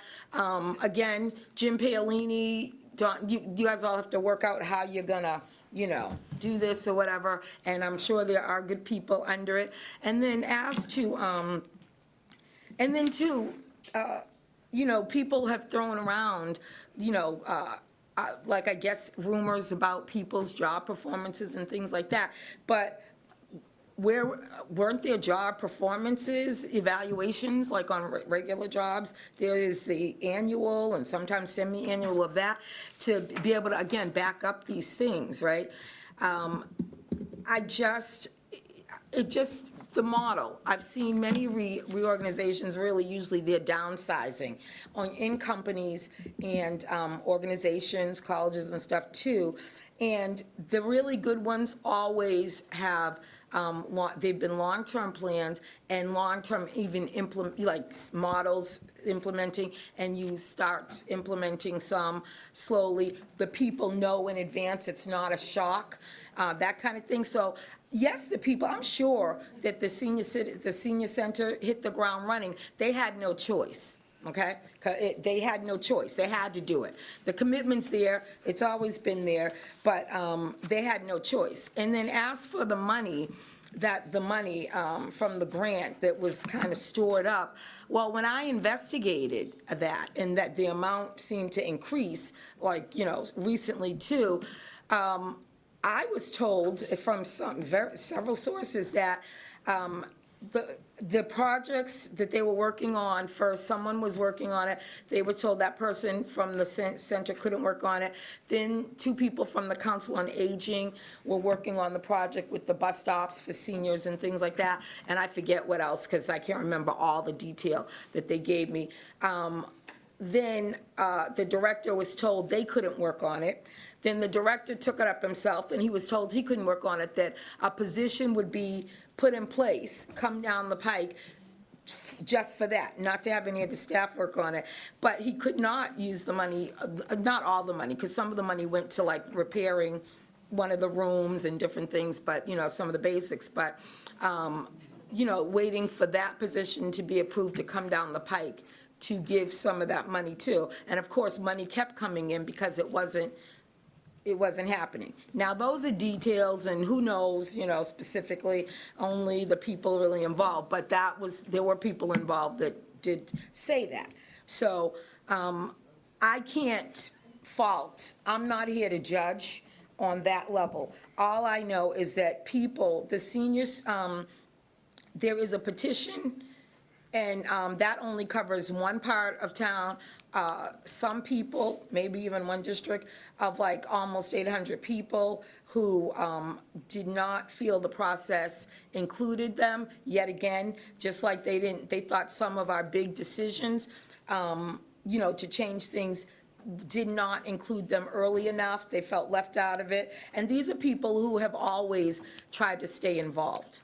And they have always asked questions, come to meetings, if necessary, all of that. So they're very concerned. And then the other ones who can't come. You almost finished. I mean, you have one Well, longer I than mean- I know, but you went longer than anybody else. Have I? Was I longer than Mike too? You were by quite I a don't bit. know. I know, it's hard to do. It is impressive, but you were longer than Mike. It's never happened. Okay. No one speaks Well- longer than me. Well, since I haven't been here in so long, I know, it's good to have you. and I waited, so, and remember, you promised me at the other meeting, so, and I'm not gonna talk multiple times, but on this, I have to represent all the different, I had to literally drop so many other things because of all the input from people. But I'm not gonna deny our seniors, I'm not gonna deny the people who, in some ways, there are for some families and some children, the library, being able to have the library has actually, saved their lives in some ways, right? Changed their futures and that kind of thing. So that's important. And same thing,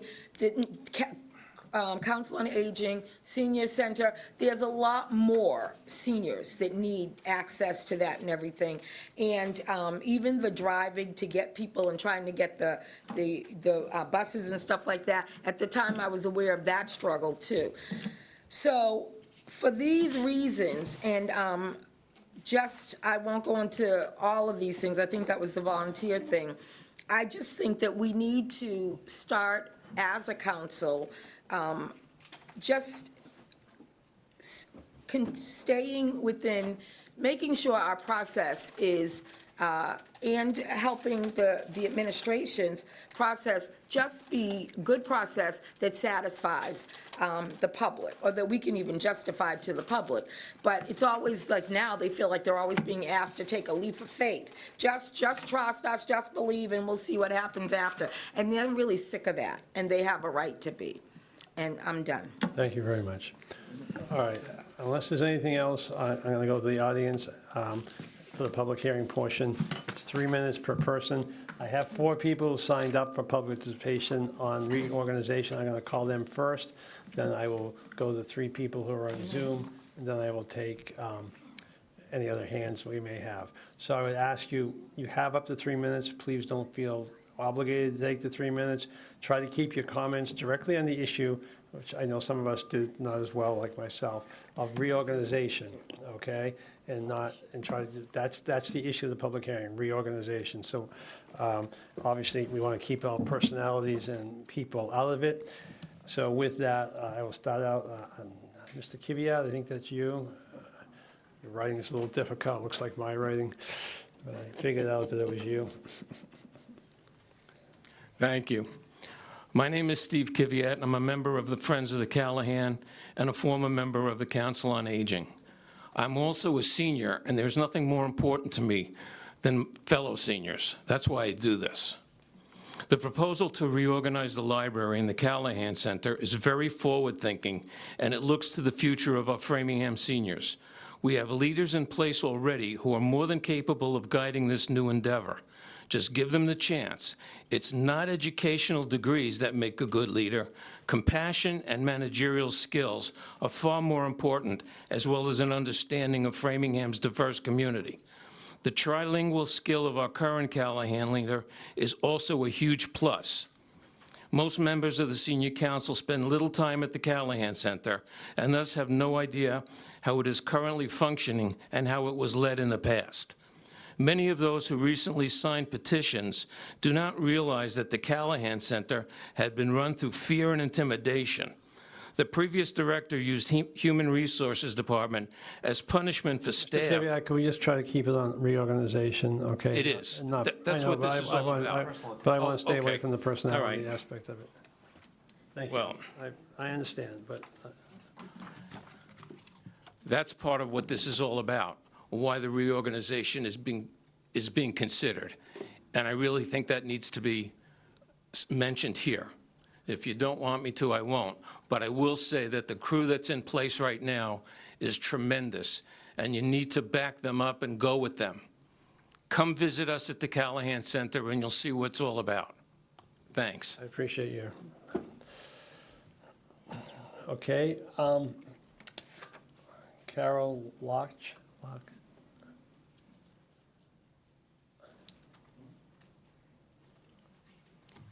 Good evening, and thank you for the opportunity to speak. I appreciate Mayor Sisitsky's explanation of this whole reorganization. Council members, I would like to thank you for being conscientious about our budget and its impact on the residents, especially our seniors. Our property taxes are a large part of our expenses. I forgot to introduce myself. I'm Carol Locke, a resident of Framingham for 38 years, an active member and volunteer at the Callahan Center, and a board member of the Friends of Callahan since 2021. Now, I really appreciate the creative and logical approach to reorganization of the city's departments that's resulting in cost savings for us. And it doesn't matter, every little bit helps. Now, while the Director of Senior Services provided a personable and welcoming touch to the center, the day-to-day management of the services and activities offered were handled by a team of highly qualified individuals. The large increase in activities can be attributed to the wonderful and creative work done by our programs manager over the last few years. In the last month, I have noticed a far more relaxed atmosphere at the center, and it has been functioning like a well-oiled machine. Activities have continued as planned and have been well executed by staff members. Decisions have been made in a timely fashion by the assistant director, who has listened to recommendations, fostered teamwork, delegated authority, and supported staff, providing resources where necessary. Since the arrival of these two capable managers, the collaboration between the Friends of Callahan and the center have blossomed.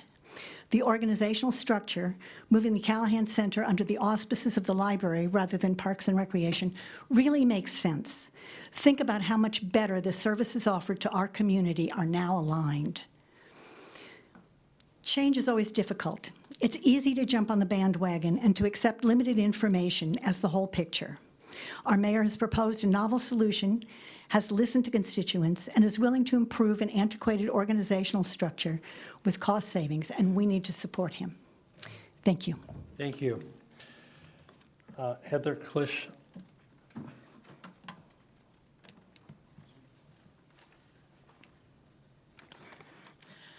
Hi, everyone. My name is Heather Klisch. I'm the chair of the Board of Library Trustees, and this is the board's statement regarding the proposed reorganization. Excuse my voice. The Board of Library Trustees remains committed to working collaboratively with the mayor, with city administration, and library leadership to ensure the continued success of the Framingham Public Library. As you consider the proposed reorganization, the board wishes to offer the following concern and recommendations. First, the board is concerned that a single individual will be expected to fulfill the responsibilities of two full-time leadership positions through the role of Library and Community Services Division Head, serving as both the library director of the Framingham Public Library and essentially the director of the Callahan Center.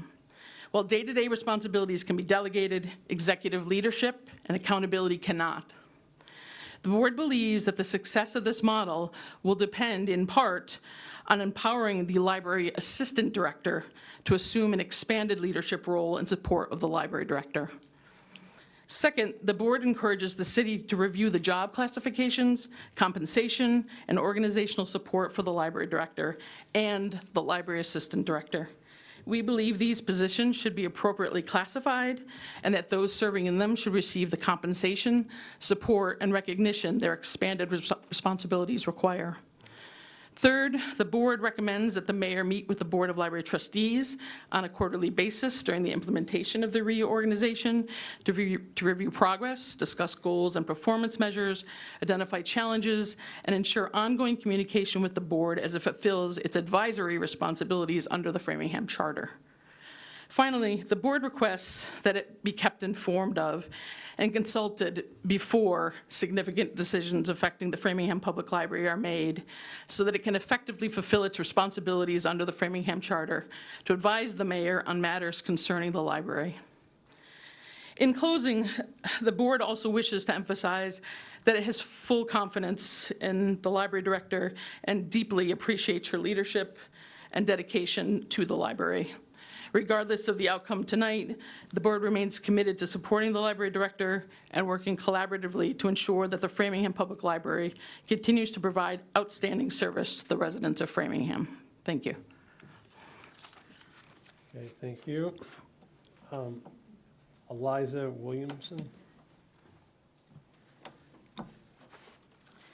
Hi there. My name's Eliza T. Williamson, and I'm a resident of District 2. In full transparency, my wife Heather is also the chair of the Board of Library Trustees. However, I can assure you I'm speaking solely for myself, voicing my own concerns and perspective exclusively. She'd rather I not be speaking, I believe. I want to begin by saying that my concerns about any of this are not about our library director, Dawn. Dawn is an exceptional public servant who has earned the respect and admiration of the community. This conversation should never have become a referendum on her experience, her education, her abilities. And I just hate that that happened. The real question is not whether Dawn is capable. The question is whether any one person can effectively lead two large, complex public institutions, and where the information to support that the reorg will benefit both. Where is that information, that needs assessment, that research? Our library serves a city of 75,000 residents through multiple branches, large staff, extensive programming, technology, literacy initiatives, collections, and community partnerships. That's already a full-time leadership position. The Callahan Center is equally vital. It serves more than 20,000 older adults through programming, outreach, benefits assistance, volunteer coordination, transportation, community partnerships, and services that help older adults remain healthy, connected, and independent, and that too is a full-time leadership position. While there are certainly opportunities for collaboration between the library and the senior center, collaboration is just not the same as consolidation. These organizations have different missions, different strategic priorities, and require different professional expertise and experiences. Neither should be treated as though it can be absorbed without consequence. With all due respect to Councillor Cannon, this isn't like combining the public works divisions. It's more like asking the superintendent to also run the public health department because they both serve the community. The mayor has assured us earnestly that there's not going to be any change to any roles, no cuts, no significant additional responsibilities added, and that doesn't make sense. And while this was presented initially as a cost-saving measure, the savings appears to be limited to eliminating a single director position, 2 director positions. Before fundamentally restructuring 2 cornerstone public institutions, the city should be able to demonstrate 15 seconds, okay?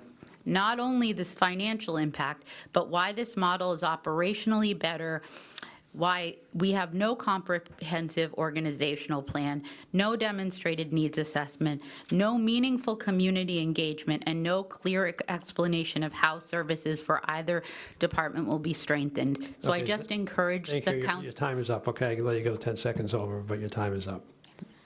Thank you.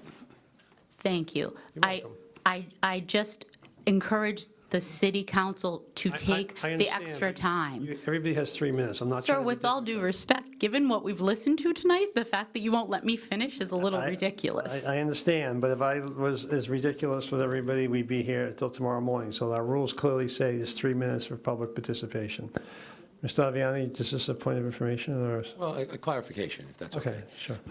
I couldn't watch the meeting last night, but I thought that, did the library, the board take a position on the, I thought I was told they took a position on it. I heard they did too, but. So can we get a apparently- clarification on that and just what the vote was?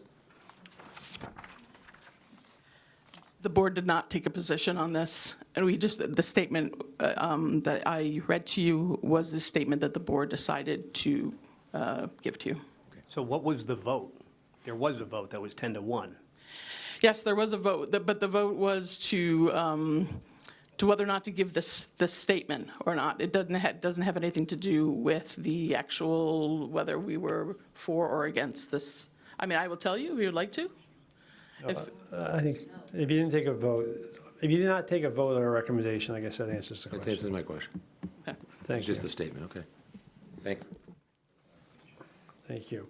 All right, so now there are 3 people on Zoom. We will go there, starting with Mr. Winnett. You have 3 minutes. Thank you. I might just open my comments with that we previously talked about zoning, and my hand was up to talk about zoning. I would hope to see what the motion that has been approved by the city council was on zoning. It's not in the background material, so maybe that can be provided in the minutes. That's my comment on the article on zoning. On this article on reorganization, I wondered if the mayor can provide us the job description of the 2 positions that were eliminated and how those tasks in the job description are being reallocated to other staff positions. So just saying that the position is eliminated, it saves the money, but it hasn't looked at what the job descriptions of those positions were and what incorporating those in the job description of other people. Something that's not been mentioned, but is in the community services area, is the new community center. The new community center funds have been spent to build a building, enhance the building, and it's not yet in our budget, but I'm wondering under what division in the city will the new community center come under? Thank you. Thank you, Mr. Winnett. Next would be Mr. Dunn.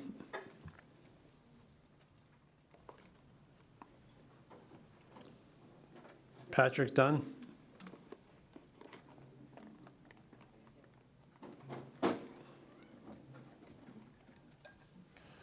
Okay, well, Mr. Dunn. Is that me? Yes, it's you. Thank you. Well, my name is Patrick Dunn. I've been a resident of Framingham maybe 45 years, number of positions in town and city government, and I'm currently on the board of the Council on Aging, and we're now down to 7 members, and we have not had the opportunity to even hear from the mayor about his plans, which is unfortunate because one of our roles is to advise the mayor on matters involving senior citizens. So this finally became evident, the details, when the agenda for this meeting today was posted.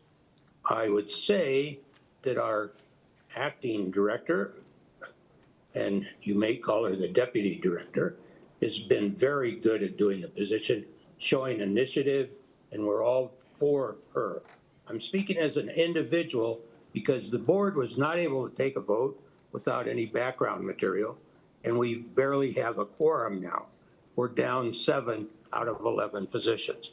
So there's a lot that could have been done by the former director that weren't done, and we could get into the details when we meet as a board with what happened, but I think there was a mention of a Agewell Framingham that sort of died in the vine and faded away.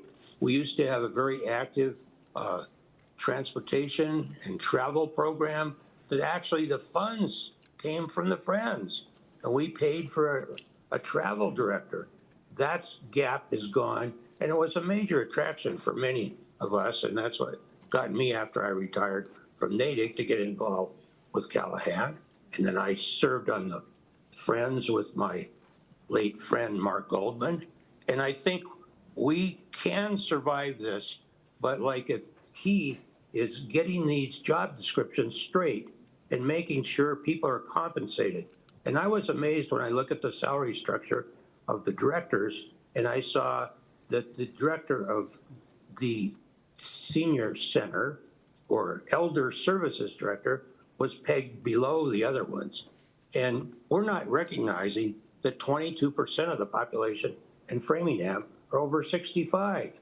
And we need to go above and beyond the kind of services we have now. More transportation. We see other communities smaller have 2 vans and they take people to interesting places. Our van cannot leave Framingham to serve all the people within Framingham, except to take them to Market Basket to shop twice a week. So there's lots that could be done, should be done. And like Councilor Ward mentioned, impacts when you got 9 employees going to 8 is certainly going to be bigger than the library, which has over 50. And I'm a big fan of the library, long-term user of libraries from my youth, member of the Friends of the Library. And there are synergies that could be done, but I share some of the concerns. And the mayor did show up to talk to the Board of Library Trustees. Unfortunately, we didn't You have have that 15 opportunity. seconds, Mr. Dunn. So in all honesty, I hope you won't rush through this until you really have a handle on getting good job descriptions for these 2 deputy positions that are going to take more duties. And I would say they deserve more salary. Yeah, and Thank I you, say Mr. this as a federal employee. Mr. Dunn, your time is up, okay? Okay. Thank you. Appreciate it. Ms. McCarthy, you have 3 minutes.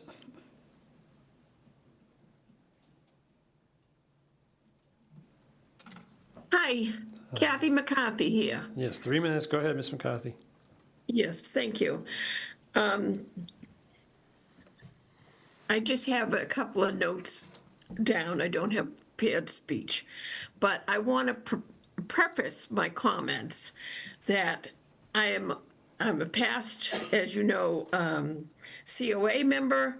I am a very frequent library trustee, attendee, and I just want to say, you know, we are very lucky and blessed that we have amazing people like Dawn, Noelia, Jim Paolini, that have outdone themselves in the work that they have done, and Randy, in what they have given to our community.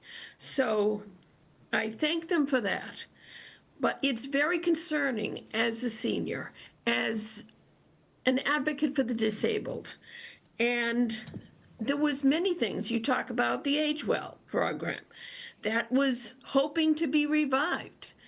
Many times when people were going to be hired, then they said, oh, you have to have less than, you know, the halftime or whatever. But to ask these very professional people to take on an additional full-time job, and you have to realize we collaborate so much between the library, Parks and Rec, and everything. But the point is, it's specialty. And I don't know is people should have degrees and knowledge for the outreach in the state that you have for geriatrics. And, you know, a past speaker said, well, this is a small group. Let me tell you, our seniors is not a small group. It's the baby boomers. And we don't just lay around and do nothing. We are very active and very outspoken, probably too much at times. But I do not support this. The very fact that the plan was to include veterans, and it didn't get put on the legal notice, says that's a red flag for me. You have 15 seconds, Ms. McCarthy. I'm sorry. You have 15 seconds. Yep, 15 seconds. Oh, it's a red flag that it's not ready. So please, I beg you, this is rushed through. The seniors weren't even respected enough to be contacted, and all of the stakeholders that would be Okay, affected thank you, by Ms. this McCarthy. Your time should is up. have been Ms. McCarthy, Ms. contacted. McCarthy, your time is Thank up. you. Thank you. Thank- All right, anyone else in the room like to be heard? Seeing none? Okay, 2, okay. Sam first, then, sorry. No, Sam first.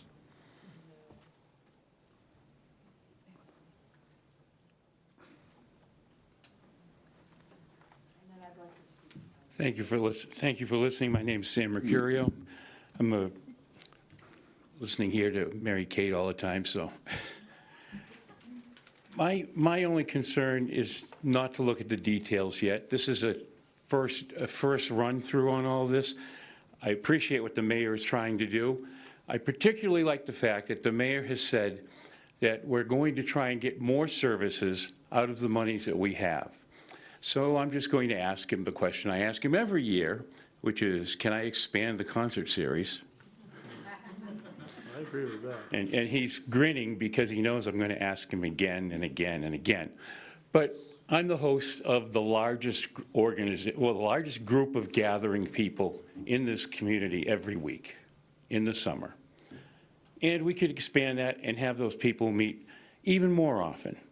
And I hear from people all the time, we would like to have more entertainment in more places. So we bring a stage to different parts of the city now. We bring entertainment to different parts of the city. We're twice in your district. We don't have any place to go in your district. John's going to figure out a way for us to get into his district. We have electricity now. Common is in my district, Sam. It's split. Yeah, I know.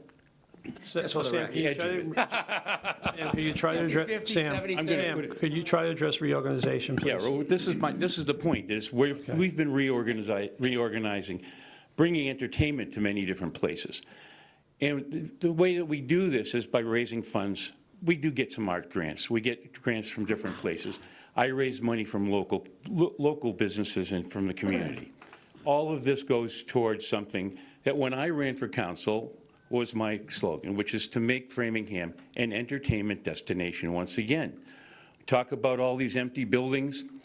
Why not consider making some of them an entertainment destination? There are things that can be done that the mayor is looking at the big picture of, and I think that this is a great first shot.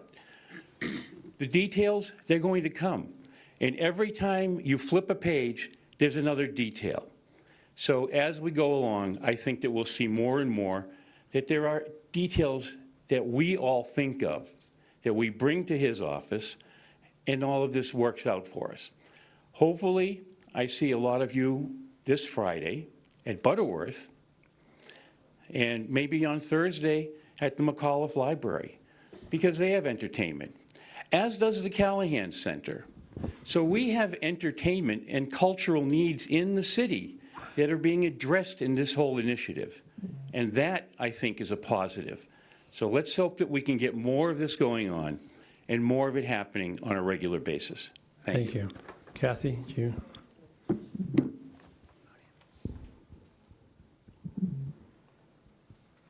Hi, I'm Kathy Hawk, District 3 Chair of Park and Rec. In regards to the reorganization, our primary concern is not the organizational chart, it's the resident experience. We gather input from community partners, youth, sports organizations, and residents as a commission. The consistent message was that Park and Rec is much more than a maintenance function. It's a quality of life service. It's really important that we keep that quality of life.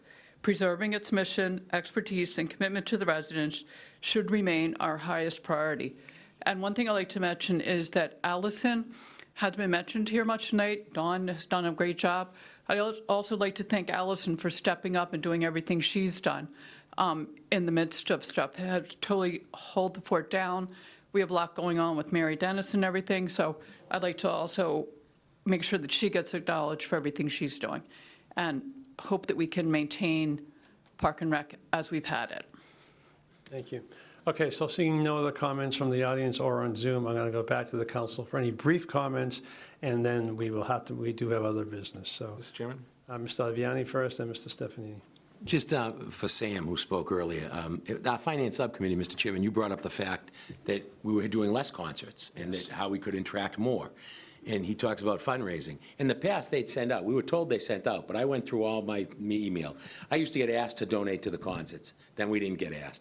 It was infrequent. I think if you went out there to the general public and to the business community, I've said this 100 times, we did it at the Veterans Park. And everybody, we got selective amnesia in this room sometimes. Veterans Park, we were told by the former director, we're never going to get it done by November 11th. Never going to get it done by November 11th. Bob Downey took charge of it after Judge Fabry said it was the worst park in Framingham. They never had a sign. We raised $120,000. This guy bought a flagpole. This guy bought a flagpole. This guy bought a bench. This gal bought a pole. The Barberries bought one after their father. And we raised $120,000, and because they didn't use some COVID money, they put it in for overtime, and the mayor was nice enough to put that extra money in. You had Schultze from the fire department, Deputy Chief Schultz, banging the bricks in the ground on his own time. And we need to be in the solution business, okay? When I sit up here some days, I go home shaking my head, because there's a solution. And Mike Tessino, I'll say it again, Fred Bray's a good building commissioner, Mike Tessino was a great building commissioner, okay? Mike Tessino was in the solution business. You go to his office. Point of order. I thought we were going to keep names in person. okay. Let's be very careful here, because there's a portion of the community that would disagree with that, and I don't want to adjudicate that tonight. All right. Well, all I'm going to say is we need to be in the solution business. We need to help our residents and help the community figure out how to get things done, not how we're not going to get things done. So maybe we need a little crash course on how to go raise money. Okay, so can we talk about reorganization, please? Well, we're talking about he wants more concerts, he said. So was I get it, but that's really not on the subject of Yeah, well, reorganization. it's a stretch, but it works. Anybody else in the council? Chairman, Mr. Stefanini, Some people what's the topic? reorganization. Okay, just making sure. Yes, it is. No, you wouldn't realize it some of the time. Let's be clear. The process here has been less than stellar. We haven't communicated clearly, we haven't communicated to the right people, and I think the council needs to use its 60 days to make sure that we are having the conversations. And contrary to some of the sort of 20,000 square feet discussion, the reorganization and the council's job is details. This is about details. The job descriptions matter. The savings or supposed savings, it'd be interesting to see how much of that gets absorbed in the reclassification of all the different positions we talked about reclassifying and keeping there.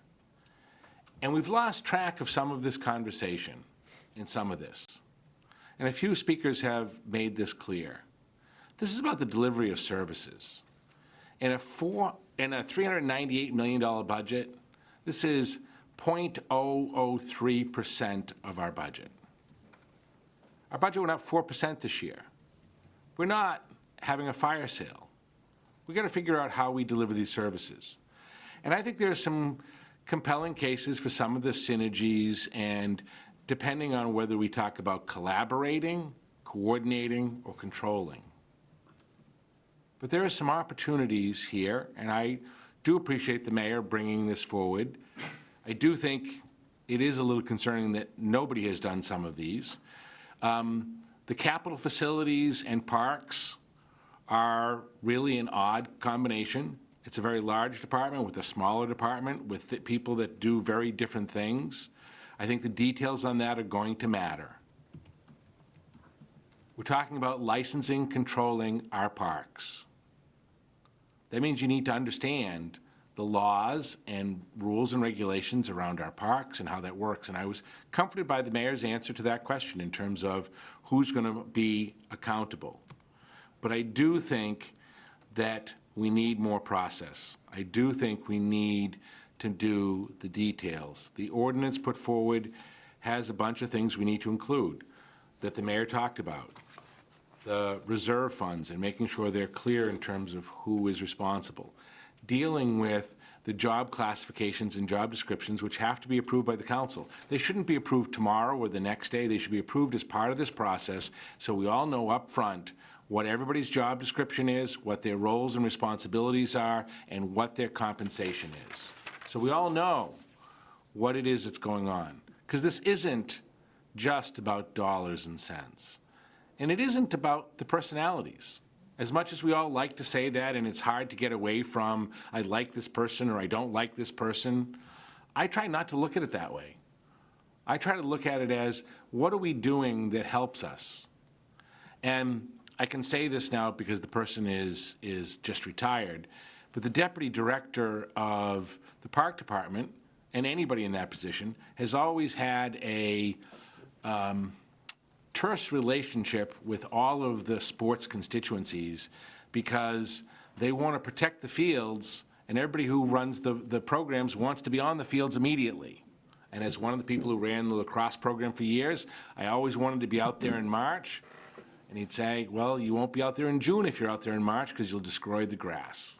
And it was good that somebody who had a degree in turfology was in charge of our grass. Not someone responding to political whims. Not somebody who was just doing a management function, but someone who actually appreciated and understood that grass is more than something that gets cut. It's something that enables athletic competitions to occur. Because this is about people in our community. And I think this will be judged by time. We'll figure out with time whether this works or doesn't work. But I think in the interim, I think we owe it to everybody to take our time, to work through a process, and to work the details. There's a lot of good things in what has been proposed. And I think we've got to figure out how we incorporate them into an ordinance to make sure we're not all worried about our concerns. I would therefore move that the organizational plan with the draft ordinance be sent to a 5-member select committee appointed by the chair, with said committee to report back its findings to the council at our August 18 meeting. Second. So a couple things. First of all, I just want to remind everyone that we have an up or down vote on this. We do not have the right to amend this, and we do not have the authority to amend it. Mr. Chairman? So, That's true of the organization. It's not true of the ordinance. right, but right now, They're part and parcel to each other. We also get to look at the job descriptions and approve the job classifications. There are a lot of, while we don't change the organizational structure, we do have the ability to influence and impact the ordinance, which, by the way, sets the parameters for parks and for seniors and for everybody else. We do have the ability to set the parameters on job classifications and others. The council sets those positions, and we should know those things up front as part of this. That's not a Herculean task. We've been talking around this all right, for a period of time. Your point is made, but. I'll stop. But the reorganization is the up and down vote. Those other things, there are no job classification changes at this point to come before us. If they do, they have to come before us. An ordinance has been submitted as required. So as of now, if there has to be other changes made in the ordinances, we can look at that later on down the line. But as of now, the reorganization is what is at issue here. It has to be decided within 60 days, as stated, and that's what we're looking at. But we have to all keep in mind, we cannot amend it or shape it the way we would like to shape it. So we may and may not like to shape it. I'm happy personally with the way it is now. But anyways, okay. Question? So you're saying we vote yes or no on the current reorg plan? And then if they come back with more details, then we would do vote yes or no on that? Is that correct? Well, I mean, if they come back at a later date with other things, it's not a reorg plan, but it's regular things we consider, we could vote yes or no or amend those. We just can't amend the org plan. But they could come back with another reorg plan, too? Sure, and if they come back with another reorg plan, then it's the same thing, yes or no in 60 days. Okay. So, Mr. Tardiani is Ian Cannon. Mr. Tardiani. Mr. Cannon was before me, Councilor Cannon. I'm sorry, I have a bias to my left here tonight. I apologize, I'm kind of leaning that way. So, Mr. Cannon, then Mr. Tardiani. Thank you, Mr. Chairman. Thank you, Mr. Ottaviani. So I worry about the timing here because I think they're going to learn new things as they peel away layers of the onion, and I think we need to be somewhat nimble in allowing them the freedom and flexibility to do that. I suspect there are going to be reclassification issues. I certainly think more compensation, we're asking people to do more. All of that stuff needs to be figured out. But I think what we will know in coming weeks is more than what we'll know today. So I liked the idea that was talked about earlier of referring it to an ad hoc committee. I don't know that 5 makes sense. 3 might be a little more nimble, considering if we're allowing them to figure things out as they're going, which I think is helpful, rather than us almost dictating, bless you, decisions on the front end. I think there's a balance there. So that would be my preference. I worry sometimes because the guy that was elected twice overwhelmingly to make these decisions, this is that plan, and I don't know how much we want to micromanage that, so. Again, we can't micromanage it. Right, and you're absolutely right. It's the yes or no thing, and if the committee work is a little too micromanaging, which sometimes we do, it could result in an outcome that I don't think is consistent with the interests of the community. Mr. Aviani, did you have something else you wanted to bring up? The only thing was about the ad hoc. You had mentioned it, I think Council Stefanini, was kind of the same point, just so we could hear from folks and get some more input and then come back. So if the timeline had to be quicker, I think that is a good idea. What your suggestion was the ad hoc. You're the chair. I know when I was the chair, you can, aren't you allowed to make an ad hoc committee? Yes, yes. Put it on whoever you The want. rule states that it can be done by the council chair. That's correct. Ms. Bryant. Just to say that he was elected for that position, but at the same time, we were elected to represent the people and to be a boundary for for the administration too, on behalf of the people. Okay, you all set. All right, Ms. Leon-Bruno. So I also agree that, we need to, this has been going on now for a while, and I if we've been listening to the people that have been in the, in the workings of this now, from all the names, and, whether it's Don or Jim or Noelia and Allison, we know that they have been working, day and night on this, and I think that we need to also be cognizant of not wait, without rushing it. I don't think it's rushed. I think that it's been, I said earlier that I wish it had kind of started out a little different, but that makes no difference to me now where we're at now. And it's been a matter of weeks, and I think that I would also be in favor of an ad hoc committee to put one together, and then, this is going to go yes or no in 60 days automatically, but I would like to try to see if we can get the ad hoc committee formed. I would think that 3 would be a number that I would be more comfortable with over a 5 number, and then report back at the next meeting, and then, take the vote in August. But I think prolonging this just kind of stops what they're in the process of doing, and I think that they have been, in a moving forward pattern, but stopping and moving forward, and then, so I would like to, just add that, my thoughts on that. Yes, Mr. Cannon. I don't know if this is an issue, but it came up at the Finance Committee meeting, the reason between 3 and 5. There was a counselor who had, who really couldn't speak and participate in the meeting because it would have triggered the 6th vote, and as a reason to do, I don't want to see that happen again, because I think everyone has a meaningful role to play. So why 3 versus 5? That, to me, is the reason, because it allows a little more freedom and flexibility for the entirety of the council to participate in the discussion, should they choose, instead of us treading into not untricky OML, open meeting law related waters. Mr. Chairman? Mr. Stefanini. I chose 5 because this is a major issue, and we have 60 days. It's a short period of time, and I think that 5 is a representative group of this people because there are different disciplines. We're going to need somebody on finance. We're going to need somebody to look at the ordinances. We're going to need someone to look at the job classifications. We're going to need someone to look at all these things.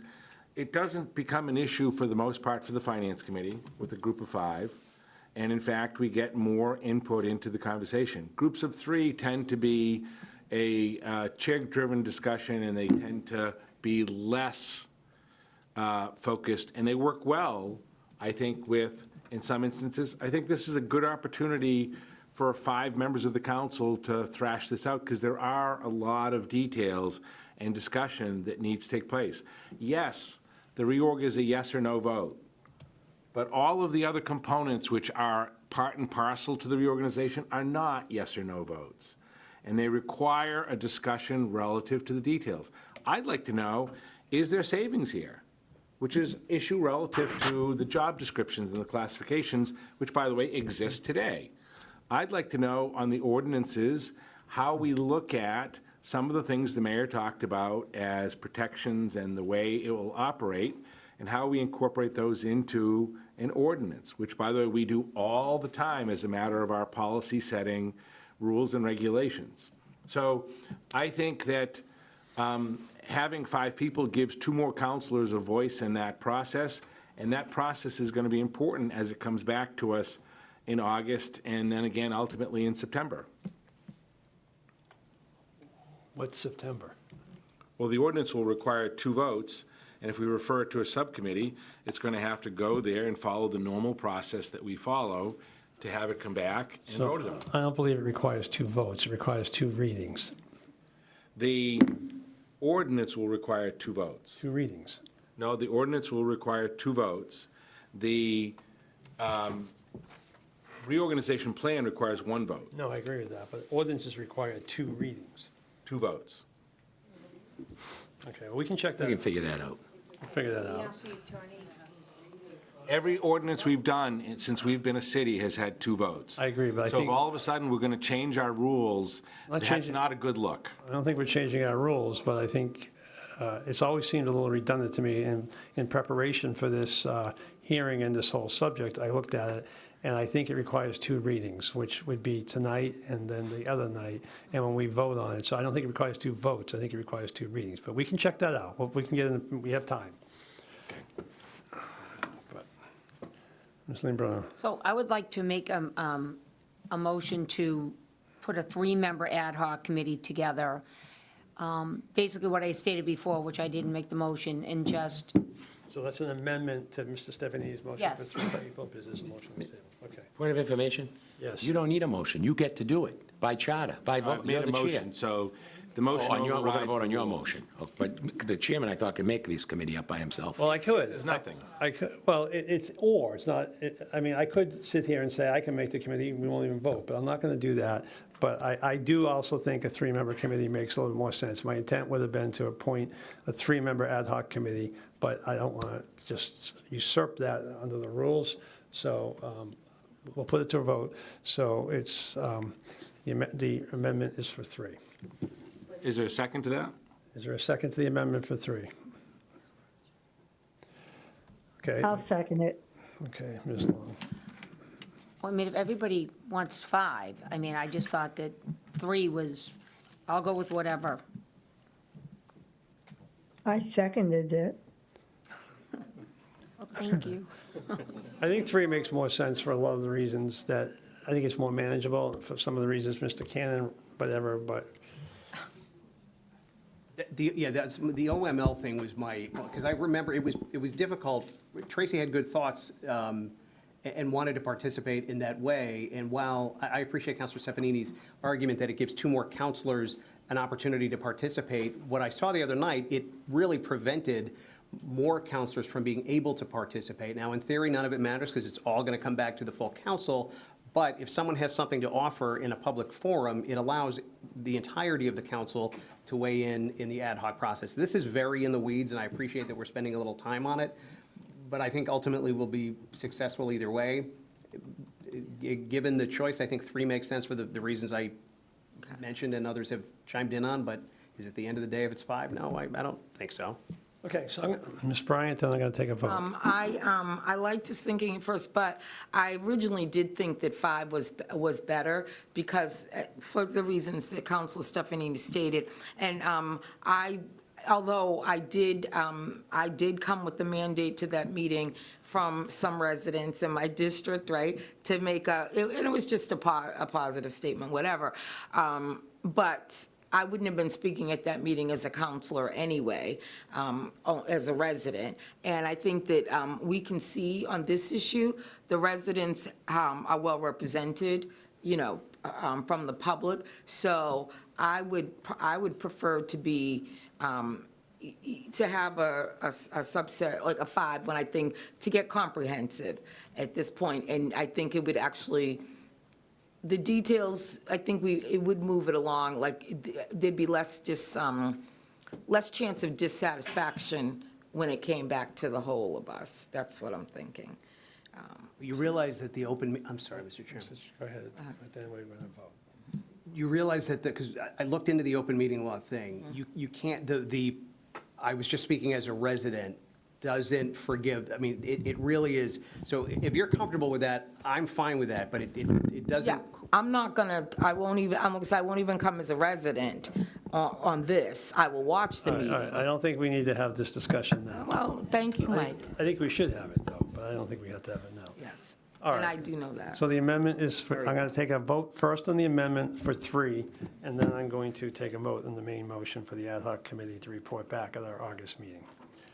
And because of the way my scorecard works, I am first in line, so I'll vote yes on 3. Ms. Leon Bruno? Yes. Ms. Long? Yes. Mr. Ward? No. Ms. Feeney? No. Mr. Cannon? Yes. Mr. Alexander? Yes. Mr. Aviani? Yes.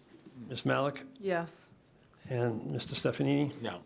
Ms. Bryant? No. So that is 7-4. It is, so now the question comes on the main motion. You actually don't need to take a vote on the main motion, because the amended motion carries Yeah. as the motion. I disagree. I think you have to take a vote on the main motion. That was just amended the number, but we still want the charge to the ad hoc committee, so I'm going to vote the main motion. Perhaps I could have done it that way, but I didn't make that clear. So for that reason, I'm going to do the main motion. Ms. Leon Bruno? Yes. Ms. Long? Can you just repeat what the main motion is now? Just send it to the ad hoc committee, report back Okay, at our next yes. meeting. Yes. Mr. Ward? Yes. Ms. Feeney? Yes. Mr. Cannon? Yes. Mr. Alexander? Yes. Mr. Aviani? Yes. Ms. Malik? Yes. Mr. Stephanie? Ms. Bryant? Yes. Myself, yes, it's unanimous. Okay, thank you all for coming tonight. Thank you for all making it a very orderly session. I appreciate it, and thanks for your time. Okay, We ready to adjourn? was that? Not close. Did you want to adjourn before the mayor's report and all the other stuff? 9:59, so So should we make a, we can wait a minute and make the motion. okay, we'll wait a minute late. Okay, make the Be icing motion. this thing down all night tonight. I'd like to, And I feel the same way myself. It's killing me. being that the hour is Take a 9. 2-minute break. Okay, you I could use a little stretch. 2-minute recess, stretch. Our community, a unique and diverse place, founded on land granted to a farmer from England. We've produced heroes of the American Revolution and Civil War. The home of journalists, abolitionists, inventors and furniture makers, industrialists, and the entrepreneurial spirit that produces world-class products and services. A stretch of Route 9 called the Golden Mile featured international performers and headline entertainers, where groundbreaking medical treatment for our wounded warriors was developed and the most comprehensive study of cardiac care continues. The birthplace of major league competitors that fill us with local pride for our home teams, and a teacher and American icon that soared above the stars. Framingham, how do you stay informed?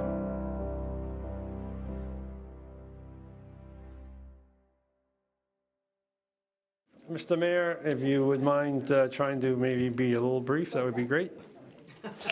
Mr. Chairman, I'll be very brief. There's no mayor's report tonight. Oh, okay. Should I make the motion to move past 10 o'clock? Yes. I'd like to make a motion to move past 10 o'clock. Second. Okay, all those in favor? Ms. Long? Ms. Long, you here? Okay, therefore, all those Yeah, in I was favor? trying- Yes, Oh. yes. All right, Mr. Ward? Yes. Ms. Feeney? Yep. Mr. Cannon? Yes. Mr. Alexander? Mr. Aviani? Yes. Ms. Malik? Yes. Mr. Stephanie? Yes. Ms. Bryant? So, myself, yes. Ms. Leon Bruno? Yes. Okay, so it's 9:02. It's 9:02 people out of the room. Okay, next is the request of licensing coordinator, Hawkers Peddlers license for Nelson Lopez Garcia and Ingrid Alvarez Rita, DBA Razinadas Chapinas, Inc. Motion As to presented. approve. Second. You said that very well. Not bad. Okay. All those in favor, starting, back to my list, I'm sorry, Mr. Ward? Yes. Ms. Feeney? Yes. Mr. Cannon? Yes. Mr. Aviani? Yes. Ms. Malik? Yes. Mr. Stefanini? Yes. Myself, yes. Ms. Leon Bruno? Yes. Ms. Long? Yes. Unanimous. 2 people out of the room.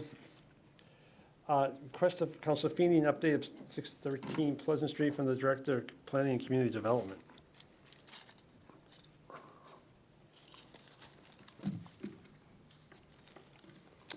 Good evening. I'm here tonight to give an update. I hope you received the memorandum that should have been in your file regarding this property. Yes, this is one of the homes that saw the American Revolution, and I know Councilor Affini, it's dear to her heart to see this home restored. I want to just give you an update on some of the action that we've taken. I have gone before the CPC, and they've been very supportive of this project. They actually funded an appraisal. We'd like to get the property appraised and see what the property is actually worth.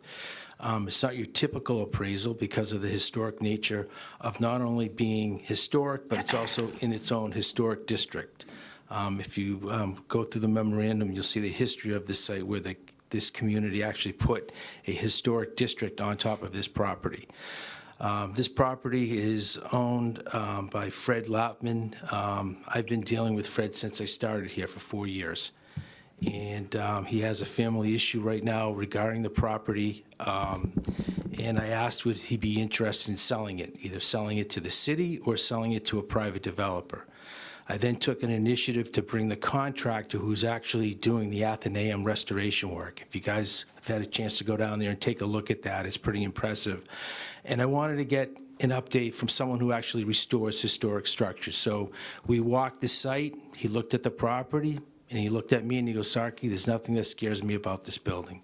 This building can be saved from the outside. It needs a lot of work. And there are other creative things we can do, but we don't want to create what I want to say is add value to this property until we know what the end game is with this property. Now, that could be an ADU. If you remember a couple of years ago, we talked about an ADU. But right now, I think the first thing we need to do is what the value is. The good news is I actually found an appraisal who's actually appraising 100 Prospect Street. That house was built in, I think, the late 1600s. So I have someone who has qualifications who can do this work. I do need a little bit more funding, but I'm going to take that funding from my budget because CPC gave me $1,500 for this appraisal. I do have some funds in my budget, so I don't have to go back to CPC and get this appraisal done. And then we'll see what it's worth, and I'll be back here and give you more of an update as this goes. This structure, I mean, our celebration this year, I think it's important. It's important to a lot of people. Helen Lemoyne just stopped me, what she's trying to do. She wants to get interested, get behind this. I actually have someone who lives in California that's following this property and wants to see this property restored. So, and I think it's important that if we can come together, we have a tool in the toolbox with CPC funds. So at least, hopefully, I'll be in this grant round to make some type of a commitment to restoring this home. Thank you, Mr. Chair, and thank you so much for this update. So this, for me, has been an issue since day one. It is one of the top issues in District 3. The neighbors are really frustrated. So I am glad to hear that we're doing the appraisal process, that there is, that a professional person who does historical buildings, it says that it doesn't scare them. We've been asking the neighbors a lot to wait. This has been 9 years, I think, for where we're at. And I hear about this weekly for concerns about public safety. After every storm, there's some sort of some wood on a window or a door or even the shingles itself come off. And so it is just an accident that is waiting to happen. Considering we're also in a bit of a drought, there is concern that the neighbors are concerned that it's going to go up as a tinderbox. And, you know, there's city property right next to that, and then there are houses next to that. So my big concern is urgency. I know government does not move fast, but we've asked a lot of the neighbors for the past 9 years on this. So this is more progress than I've heard in a long time.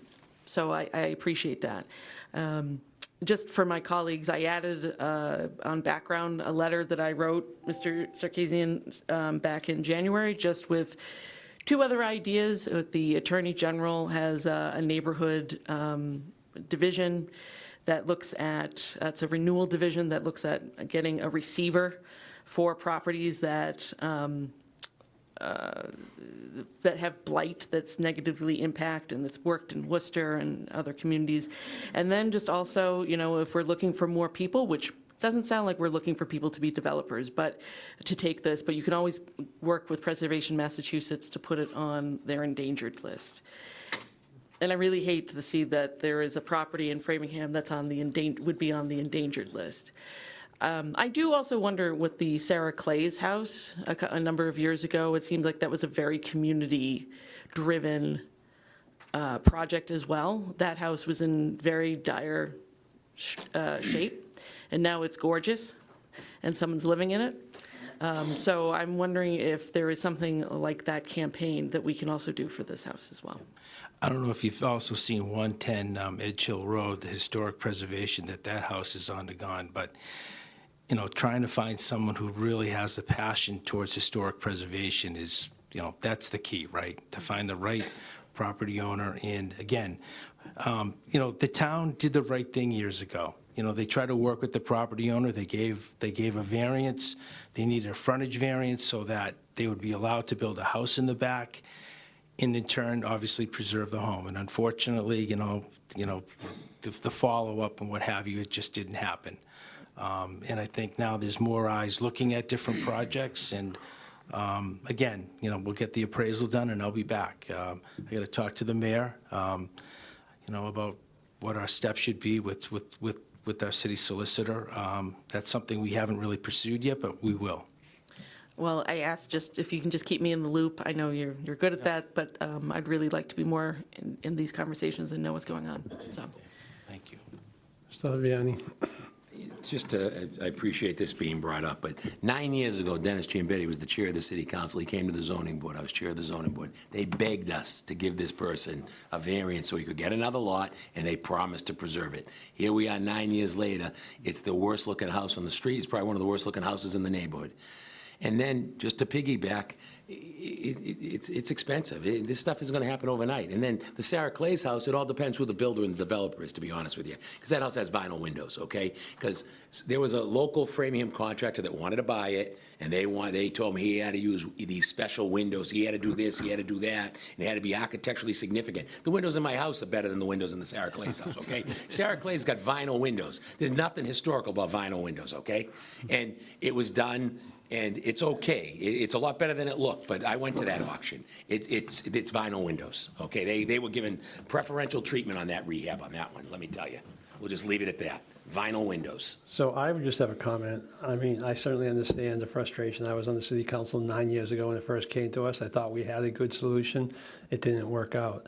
But now, this place looks like a wind would blow it down, okay? Would you like to live behind Oh, it? less, right. Right. I really question whether it's a public safety danger. I'm slightly surprised that the building inspector hasn't ordered it to be taken down, to be honest with you.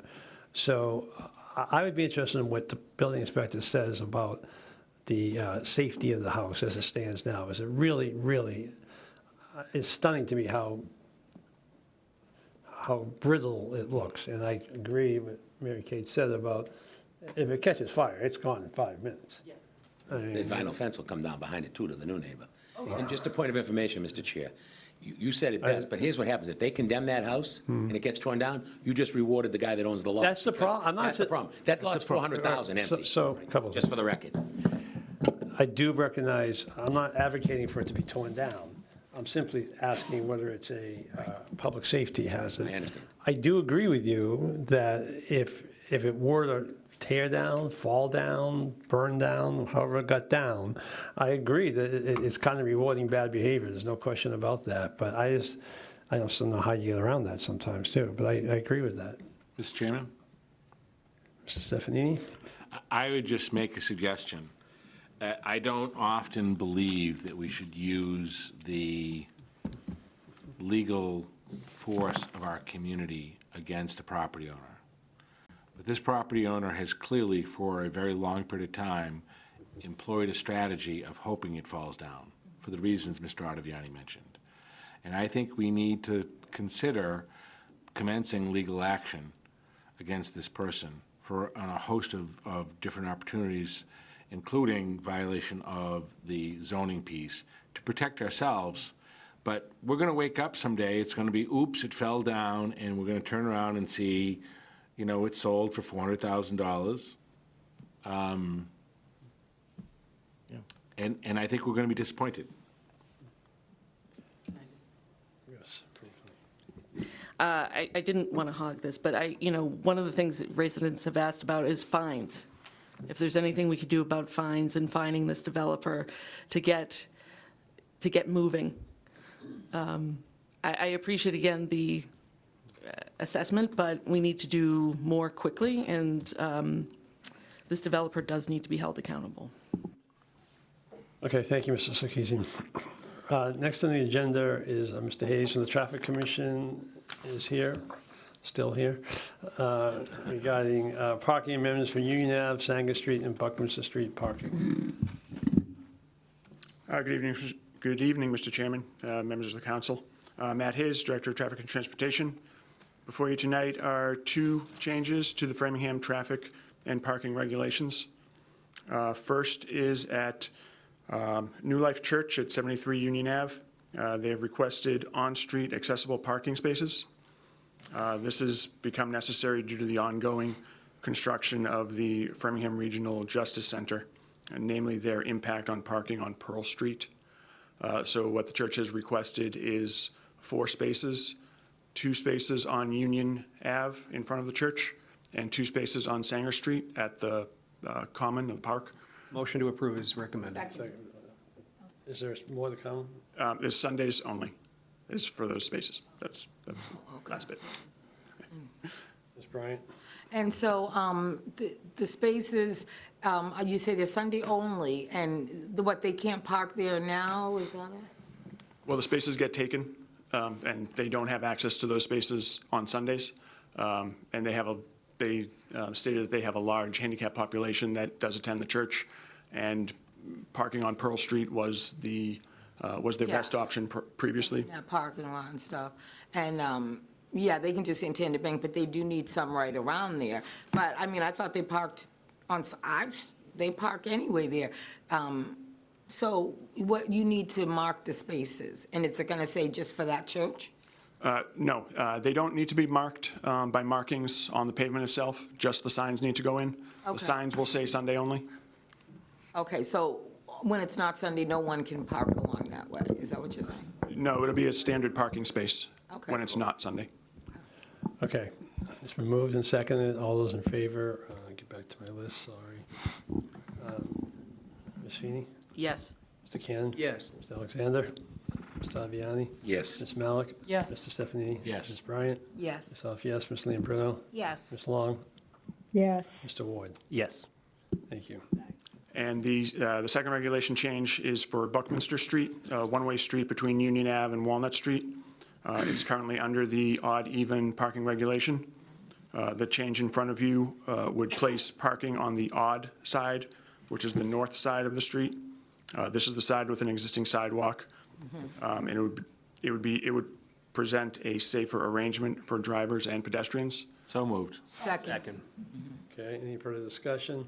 Just that I did appreciate the picture with the parking side. All those in favor, Mr. Cannon? Yes. Mr. Alexander? Mr. Aviani? Yes. Ms. Malik? Yes. Mr. Stephanie? Ms. Bryant? Yes. Yes. Ms. Leon-Bruno? Yes. Ms. Long? Yes. Mr. Ward? Yes. Ms. Feeney? Yes. Thank you, Mr. Hayes. Thank you very much. Next on the agenda, Chairman Ottaviani of the Finance Subcommittee will comment on the Buckley Apartments request for affordable rents. Yeah, order 2026-064-001, upon the request of the Finance Subcommittee, recommendation to take no action upon the affordable housing rents and incomes for the Buckley Apartments. It was a unanimous vote. The time had already lapsed like the previous applicant, so we requested to take no action on number 22. Okay, so unless anyone has any objections or alternate motions, I won't take a motion, we'll just move on. Motion? No needed. Oh, you said you, I thought you said you'd. Alternative motions, Oh, unless you disagree. alternative. Right. I heard, I'll take a motion. I'll take a motion alternatively, but I don't need to take a motion to take no action and take another roll call vote for that. Okay? Seeing none? Order 2026-072-001, upon the request of the Finance Subcommittee, recommendation to vote upon the FY27 Community Development Block Grant Committee, CDBG, and home allocations presentation. At our last Finance Subcommittee, we were presented with the CDBG program block grant and the allocations, and it was voted unanimous to support the recommendation. Motion to approve is recommended. Okay, so it's moved to approve. Any further discussion? Anybody want to see the presentation? Mr. Ward? I don't need to see the presentation, but I have some comments. Yep, go ahead. So appreciate Nate and Sarkey being here, and appreciate the Community Development Committee for their work on this, which I know is, an intensive process every year. The program is designed to support, and I'm specifically talking not about the public services component, I'm talking about the second portion here, is designed to support, low-end, medium-income neighborhoods with addressing blight, creating economic opportunity, supporting downtowns. And this is the second year in a row that I've seen us set funds aside for construction projects for the city. And this is not a comment on either the merits of those projects. Last year, it was a kitchen in the fire station, which I support the project, but not the funding source. And this year, funding's been set aside for an archive room at the library. And I don't think it's a correct usage of the funds to use it to for construction, reconstruction, for buildings that are performing just general government functions. So I don't know if there's others on the committee who would be in favor of it, but I would make a motion to ask the administration to find other funds for that project, and to ask the Community Development Department to come back with a different plan for those $49,000 worth of funds. So, Okay, is there a second?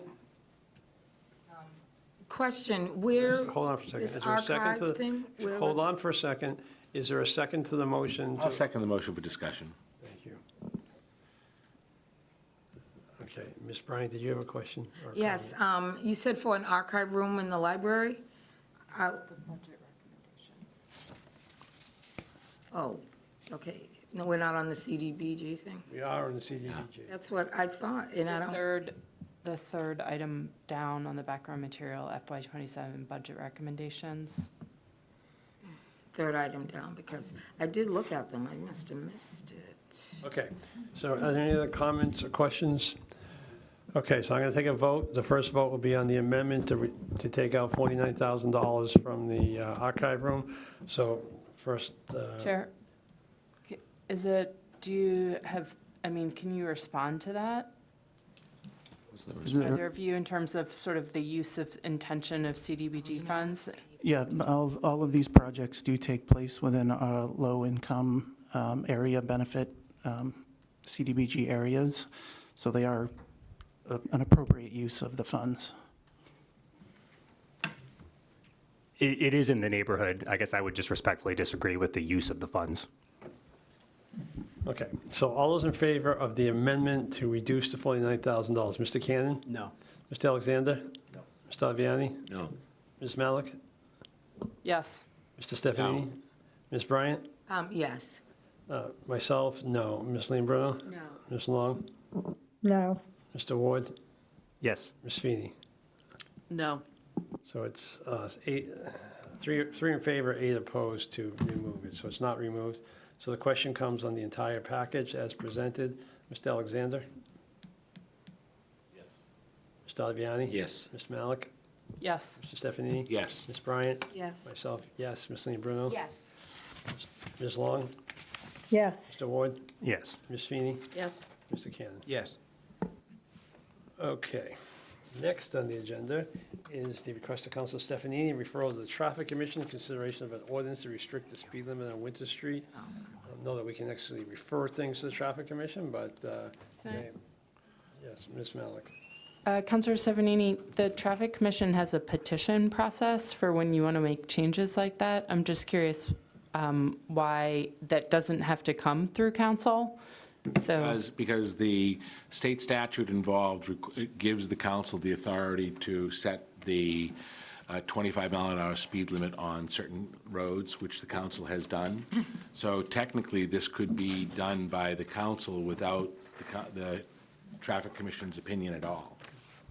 And I think, I suggested that it go to the Traffic Commission because I think out of deference to them and their work, we should get their opinion and think about what they say, because they may have a different thought on this. And I don't know that we have a subcommittee that has that expertise.